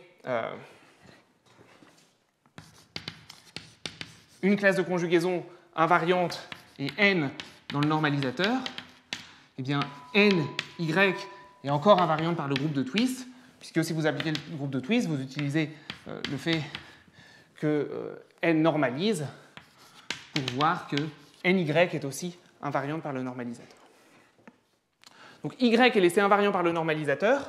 Mais maintenant, qu'est-ce que c'est que ce y? Eh bien, y, ce sont les éléments. Qu'est-ce que c'est que les éléments qui sont laissés invariants par tout le groupe de twist? C'est précisément ceux qui vivent dans les groupes de sommets. Donc c'est les éléments qui sont conjugués soit dans C ACA-1, soit dans C BCB-1. Et du coup, en fait, S, c'est en un sens le scintement cyclique de F3 le plus fin possible, dans lequel les éléments dans Y sont elliptiques, fixent un point. Bon, ça c'est pas très précis, mais il y a moyen de donner une signification à ce que ça veut dire le scintement cyclique le plus fin dans lequel Y sont elliptiques, par exemple en utilisant la théorie des décompositions JSJ de groupes, qui vous donne des scintements les plus fins possibles, qui vous permettent de décomposer un groupe en imposant que certains éléments doivent être dans les groupes de sommets de votre scintement. Et du coup, en fait, ce que je suis en train de dire, c'est que ce S, il est canoniquement associé à Y, et donc si le normalisateur préserve Y, en fait, le normalisateur préserve S, et c'est donc le stabilisateur de S. Et du coup, mon groupe de twist, il est bien d'indice fini dans son normalisateur, dans le cas où mes scintements étaient compatibles.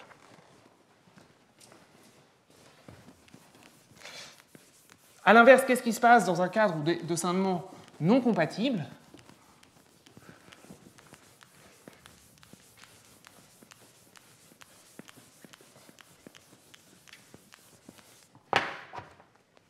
Ben, voici un exemple.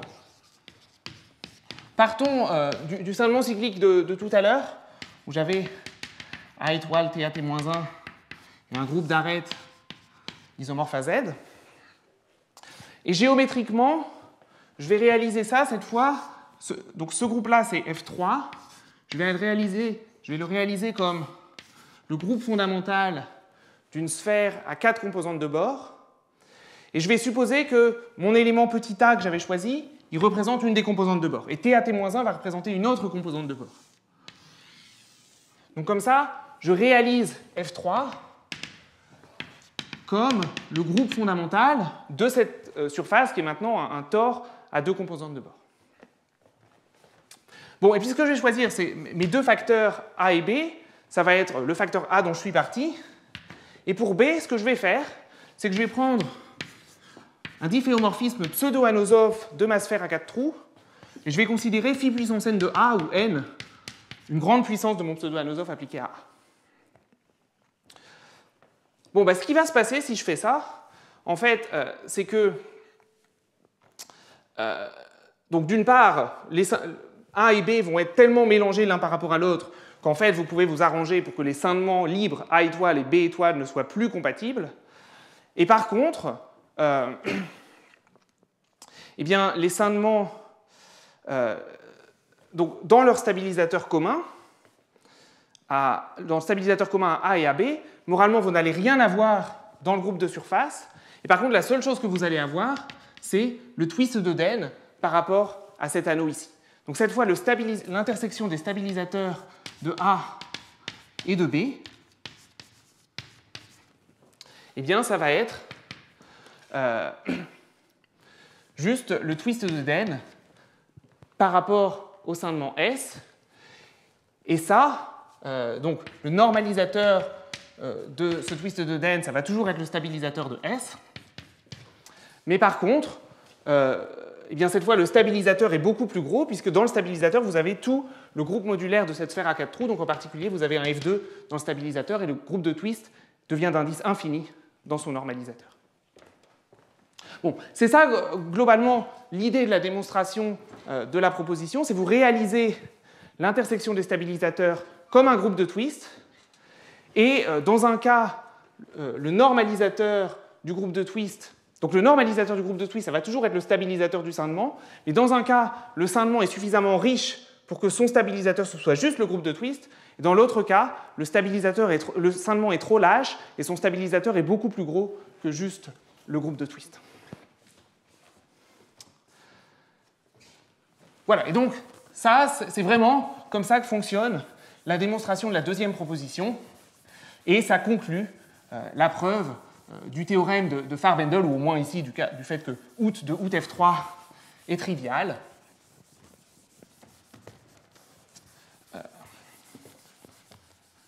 Donc de l'analogue au théorème de rigidité de Mosto.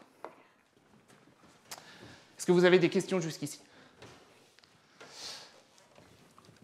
Sinon, ce que j'ai prévu de faire dans la demi-heure qui me reste, c'est d'aborder d'autres phénomènes de rigidité pour out Fn. Bon, dans le cadre des groupes de Lie, du moins en rang supérieur, après la rigidité de Mosto, vous avez eu le théorème de superrigidité de Margulis. Donc le cas, c'est cette fois vous prenez G, un groupe de Lie, comme tout à l'heure, un connexe semi-simple à centre trivial sans facteur compact.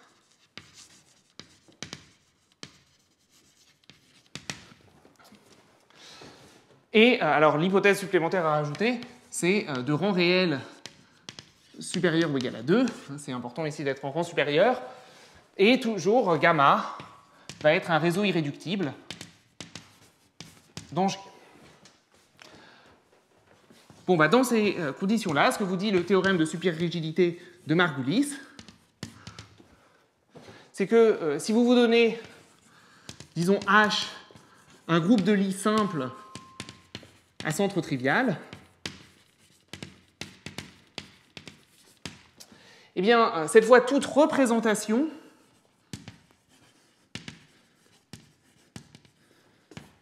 de gamma dans H,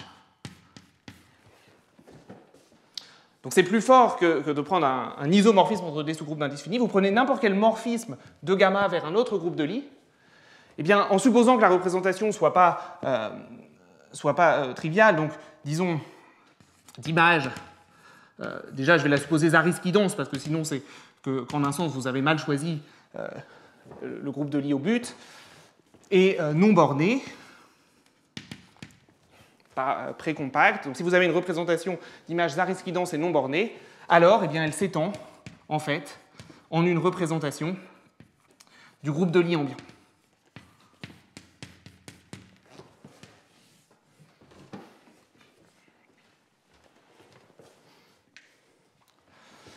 Bien, et ce théorème, dans le cadre des automorphismes de groupe libre, il pose un certain nombre de questions naturelles qui sont de savoir qu'est-ce qui va se passer si je remplace soit la source, soit la cible par un groupe du type out Fn. Donc une question naturelle qu'on peut se poser, par exemple, c'est y a-t-il des morphismes intéressants d'un réseau dans un groupe de Lie vers out Fn? Ou que peut-on dire des représentations linéaires de out Fn vers un groupe de Lie? Ou même, vous pourriez choisir de changer à la fois la source et la cible et de chercher à comprendre, en un sens, les représentations libres possibles de out Fn, donc les morphismes de out Fn vers out Fm avec m différent de n. Alors, il y a l'une de ces trois questions qui est très bien comprise, c'est celle de comprendre les morphismes de réseaux dans des groupes de Lie vers out Fn.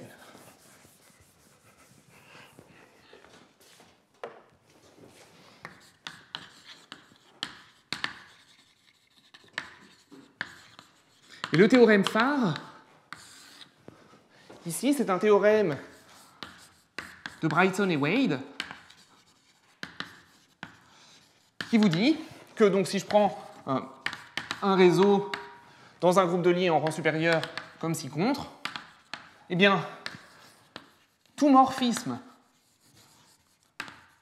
de gamma vers out Fn est d'image finie.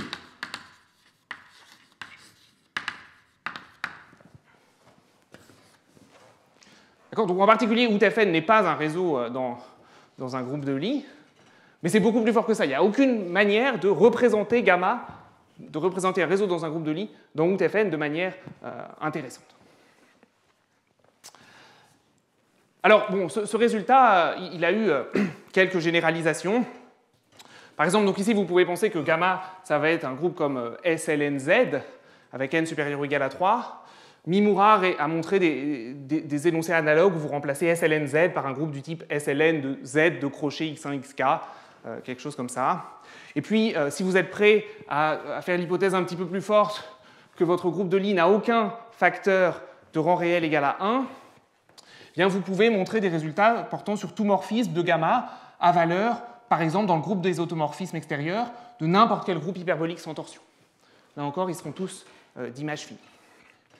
Le résultat analogue pour les groupes modulaires de surface est dû à Farb, Kemanovic et Mazur, tout morphisme d'un réseau en rang supérieur vers le groupe modulaire d'une surface est d'image fine. Et une manière de montrer ces théorèmes-là, du moins si vous acceptez de faire l'hypothèse supplémentaire que G n'a pas de facteur de rang réel égal à 1,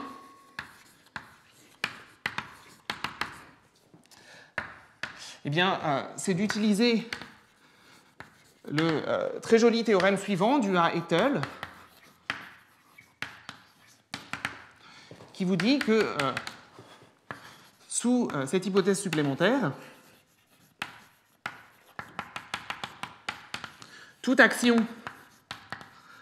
d'un réseau dans un groupe de Lie par isométrie sur un espace hyperbolique est élémentaire. C'est-à-dire que soit gamma agit à orbite finie, avec orbite bornée, pardon, dans X, ou soit gamma a une orbite finie dans le bord à l'infini de X. Le genre d'idée qu'il utilise, très brièvement, c'est à partir de l'action de gamma sur X, il induit une action du groupe de Lie ambiant, non pas sur un espace hyperbolique, mais sur un espace qu'on appelle métrique médian.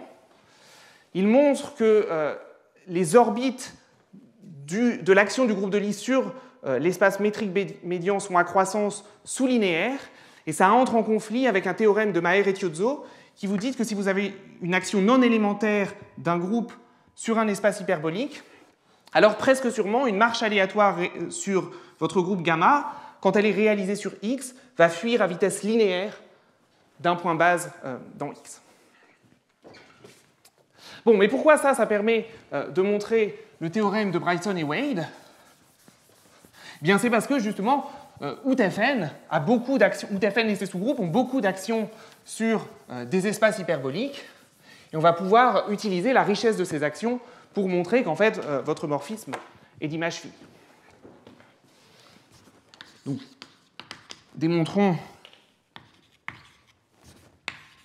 le théorème de Bryson et Wade à partir du résultat d'Ethel. Bon, en fait, ce que je vais montrer, c'est que je vais montrer par récurrence sur la complexité d'un système de facteurs libres de Fn que tout morphisme de gamma à valeur dans le groupe des automorphismes de Fn qui agissent par conjugaison sur les facteurs dans F est d'image fine. D'accord, alors je vous rappelle que donc, F, c'est l'ensemble des classes de conjugaison A1 jusqu'à AK qui interviennent dans une décomposition de Fn en produit libre. Et ce que j'avais appelé la complexité de F, c'est la paire qui est ordonnée pour l'ordre lexicographique, faite de... Vous prenez le nombre de facteurs qui apparaissent plus le rang de la partie libre de la décomposition. Et la deuxième coordonnée, c'est simplement le rang de la partie libre de la décomposition. Et donc, ensuite, quand vous appliquez ça à F, le système de facteurs libres vide, eh bien, ça vous donne bien le théorème de Bryson et Wade. Bon, bien, allons-y. Hein, c'est comme d'habitude, il y a deux cas à considérer. Le premier cas, c'est le cas sporadique. Donc, soit Fn se décompose comme A étoile B et la collection de facteurs libres qu'on considère c'est la classe de conjugaison de A et la classe de conjugaison de B, eh bien, dans ce cas-là, on avait vu que out Fn, F trivial, par un théorème de Leavitt, c'est rien d'autre que A croix B. Si vous avez un automorphisme du groupe libre qui agit comme une conjugaison sur A et comme une conjugaison sur B, la seule chose que vous puissiez faire, c'est une conjugaison partielle par un élément de A sur le facteur A, une conjugaison partielle par un élément de B sur le facteur B. Ces deux-là commutent et ça vous donne l'isomorphisme avec A croix B. En particulier, out Fn, F trivial, c'est un produit de groupe libre. Mais maintenant, tout morphisme d'un réseau vers un groupe libre est d'image finie, triviale. Par exemple, ça découle du théorème d'Ethel. Bon, et le deuxième cas sporadique, c'est le cas où Fn s'écrit comme une extension HNN au-dessus du groupe trivial, et la collection F, c'est juste la classe de conjugaison de C. Eh bien alors, là encore, c'est dû à Leavitt, et je vous l'ai rappelé tout à l'heure, on l'a beaucoup exploité. Out Fn, F trivial, a un sous-groupe d'indice 2, donc, un sous-groupe d'indice 2 qui est isomorphe à C croix C, encore un produit de groupe libre, et là encore un morphisme d'un réseau vers un groupe libre et d'image finie.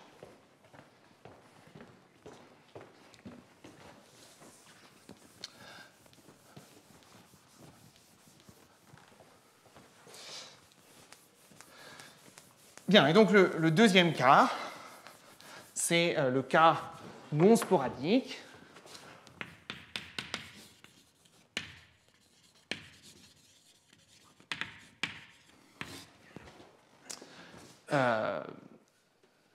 Dans ce cas-là, l'image de gamma agit par isométrie sur un graphe hyperbolique qui est le complexe des facteurs libres de Fn relatif à F. Ça, c'est un graphe hyperbolique. Donc, le théorème d'Ethel vous dit que l'action est élémentaire.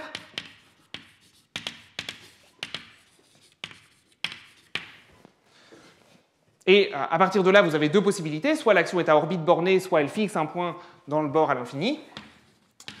Si ρ de gamma a ses orbites bornées, on a vu la dernière fois qu'avoir des orbites bornées dans ce graphe-là, ça entraîne avoir une orbite finie. C'est-à-dire que ρ de gamma a un sous-groupe d'indices finis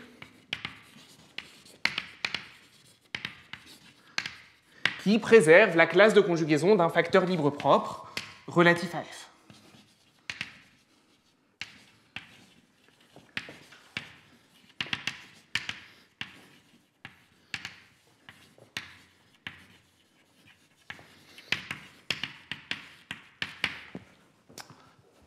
Appelons-le A.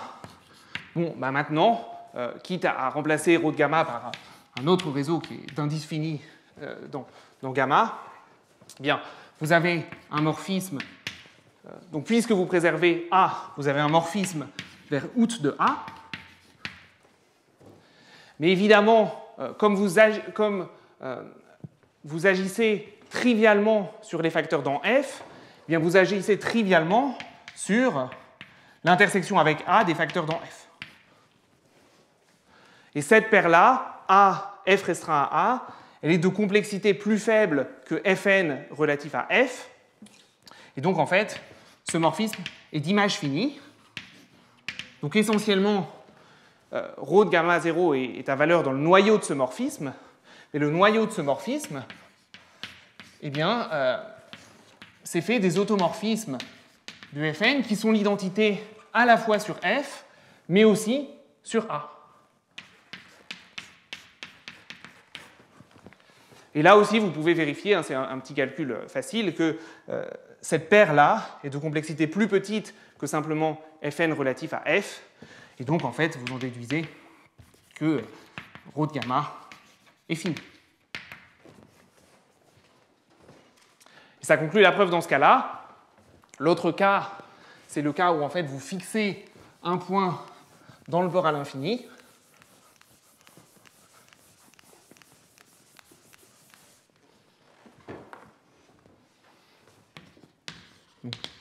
Si ρ de gamma fixe un point dans le bord à l'infini du graphe des facteurs libres, bon, bah, c'est toujours le même genre d'idée que ce que j'avais expliqué la semaine dernière. Un point à l'infini dans le bord des facteurs libres, ça se représente par un arbre irrationnel, et on en comprend les stabilisateurs. Donc on avait vu qu'en fait, dans ce cas-là, ce qui se passe, c'est que bon, soit vous êtes dans le cas précédent, ρ de gamma fixe virtuellement un facteur libre propre, ou soit ρ de gamma est contenu dans un groupe qui est de la forme H1 semi-direct Z, où ce Z, c'était un automorphisme complètement irréductible relatif à F, et ce H1 fixe virtuellement la classe de conjugaison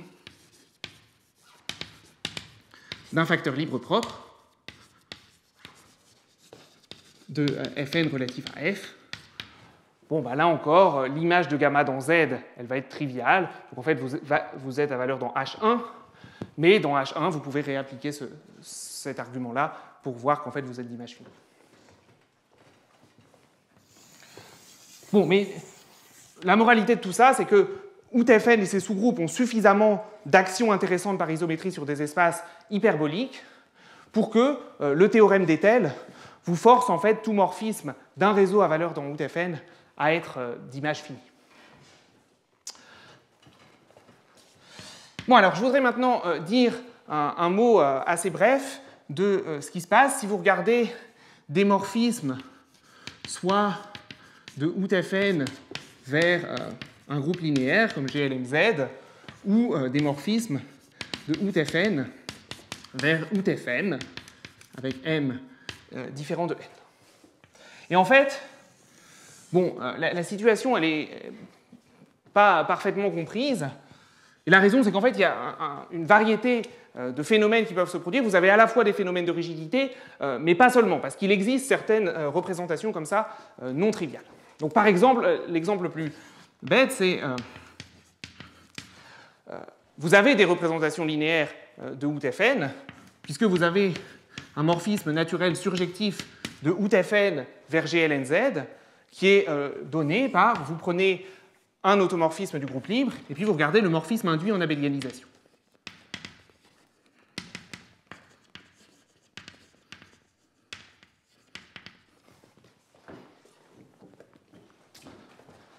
Bon, bah vous avez un théorème qui est dû à Brighton et Volkmann, et qui a été un peu amélioré par Kilac.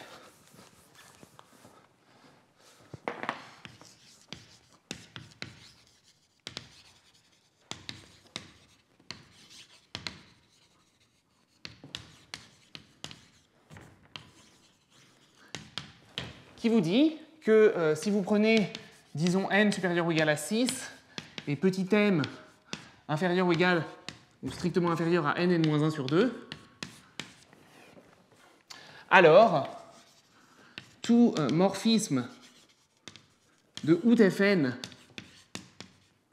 vers GLMK, où K c'est un corps de caractéristiques nulles, va en fait se factoriser par ce morphisme d'abélianisation.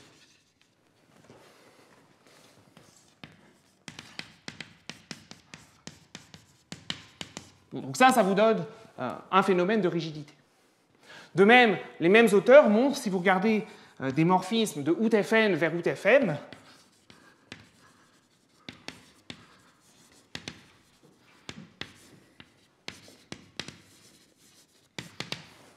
que donc, dans la même fenêtre, pour tout m, disons m différent de n, eh bien, tout morphisme de OutFN vers OutFM va être d'image finie, en fait, d'ordre plus 2. Ça, c'est à contraster, par exemple, avec le fait que vous pouvez, par contre, plonger haute Fn dans haute Fn plus 1, simplement en agissant trivialement sur le nouveau générateur que vous ajoutez. Mais c'est aussi à contraster avec un autre résultat de Bryson et Volkmann qui vous dit que, certes, dans cette fenêtre-là, vous avez de la rigidité, mais vous n'avez pas de la rigidité pour tout m et n. Et par exemple, eh bien pour tout n, si vous posez m qui est r puissance n, n-1 plus 1, avec r premier avec n-1,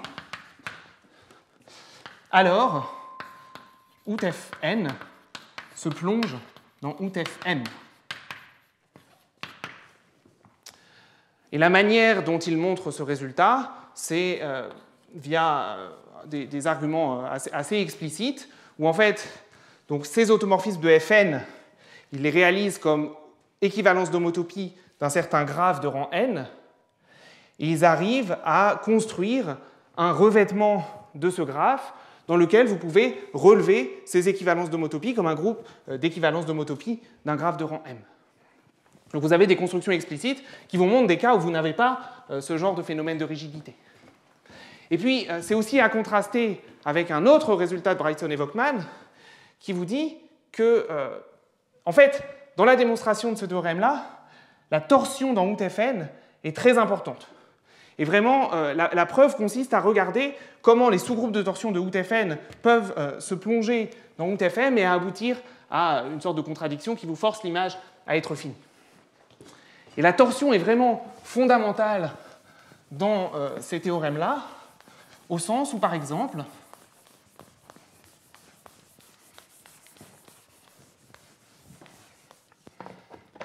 Bryson et Volkmann montrent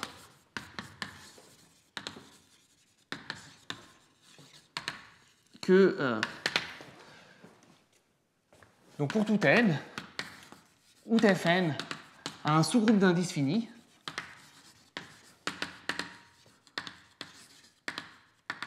qui se plonge dans out f2n-1.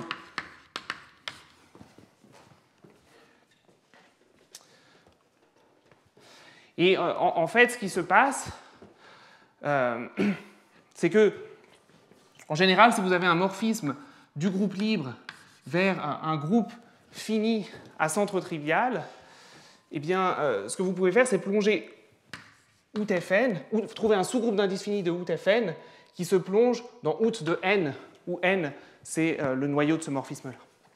C'est des constructions encore explicites qui vous permettent de construire ce genre de plongement. Donc ce petit panorama, c'est pour vous dire que, bon, il y a des phénomènes de rigidité pour ce type de morphisme, mais ces phénomènes de rigidité sont à contraster avec le fait que vous ne pouvez pas avoir un énoncé qui vous dit que à chaque fois que vous regardez un morphisme de OutFN vers OutFM, il est d'image finie. Donc il y a plusieurs régimes qui se passent.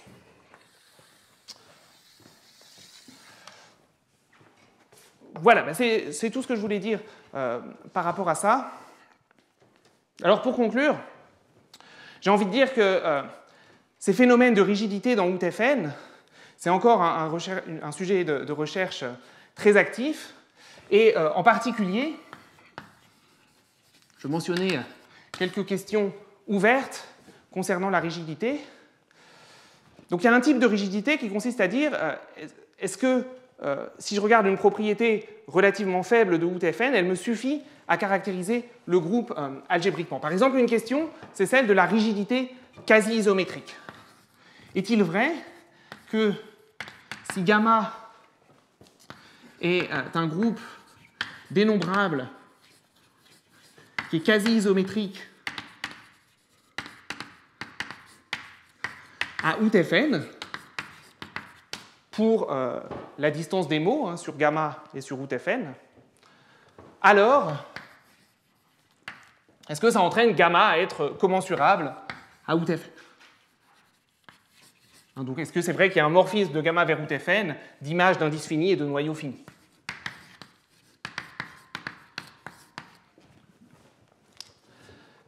Le résultat analogue pour les groupes modulaires est vrai, et ça a été montré par Berstock, Kleiner, Minsky et Mosher.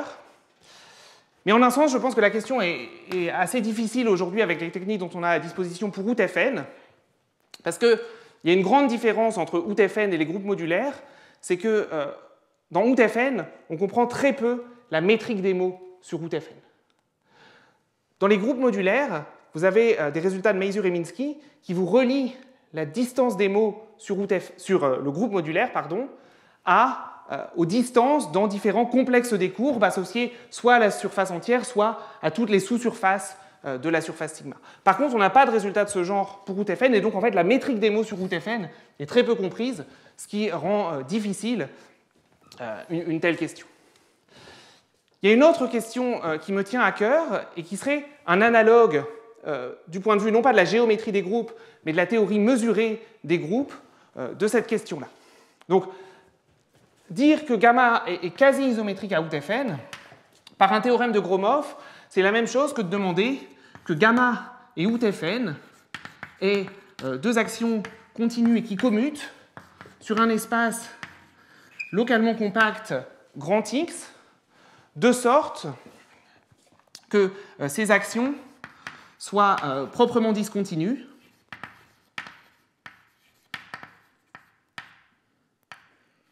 et surtout co-compactes. Donc le quotient de X à la fois par gamma et par OutFN sont compacts.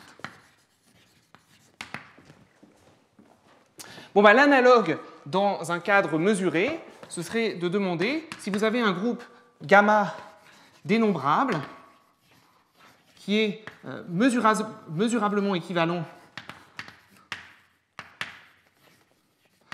à OutFN, ce qui veut dire que gamma et OutFN ont des actions libres et qui commutent cette fois non pas sur un espace localement topologique, mais sur un espace borélien,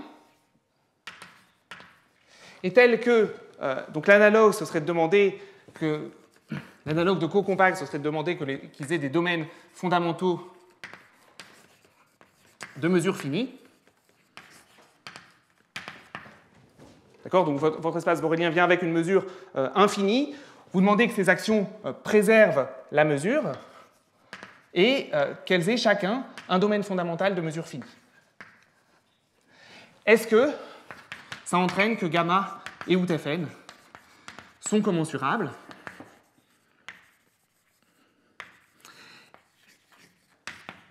Là encore, l'analogue pour les groupes modulaires est connu, c'est un théorème de Kida. Et d'une certaine manière, j'ai envie de dire qu'on commence ici à avoir des outils pour analyser OutFN du point de vue de la théorie mesurée des groupes. Et ça me permet de faire un pont vers ce dont je vais parler la prochaine fois. Donc la prochaine fois, je vais vous démontrer une propriété qui concerne la géométrie asymptotique de OutFN, qui est ce qu'on appelle la moyennabilité à l'infini. Et cette moyennabilité à l'infini, en un sens, la moyennabilité à l'infini pour le groupe modulaire, c'est un argument crucial dans la démonstration de Kida de ce résultat-là. Et j'espère, alors on en est loin, mais j'espère que ce genre d'argument va permettre peut-être d'aborder ce type de phénomène de rigidité pour OutFN. Je vous remercie, je vais m'arrêter là aujourd'hui.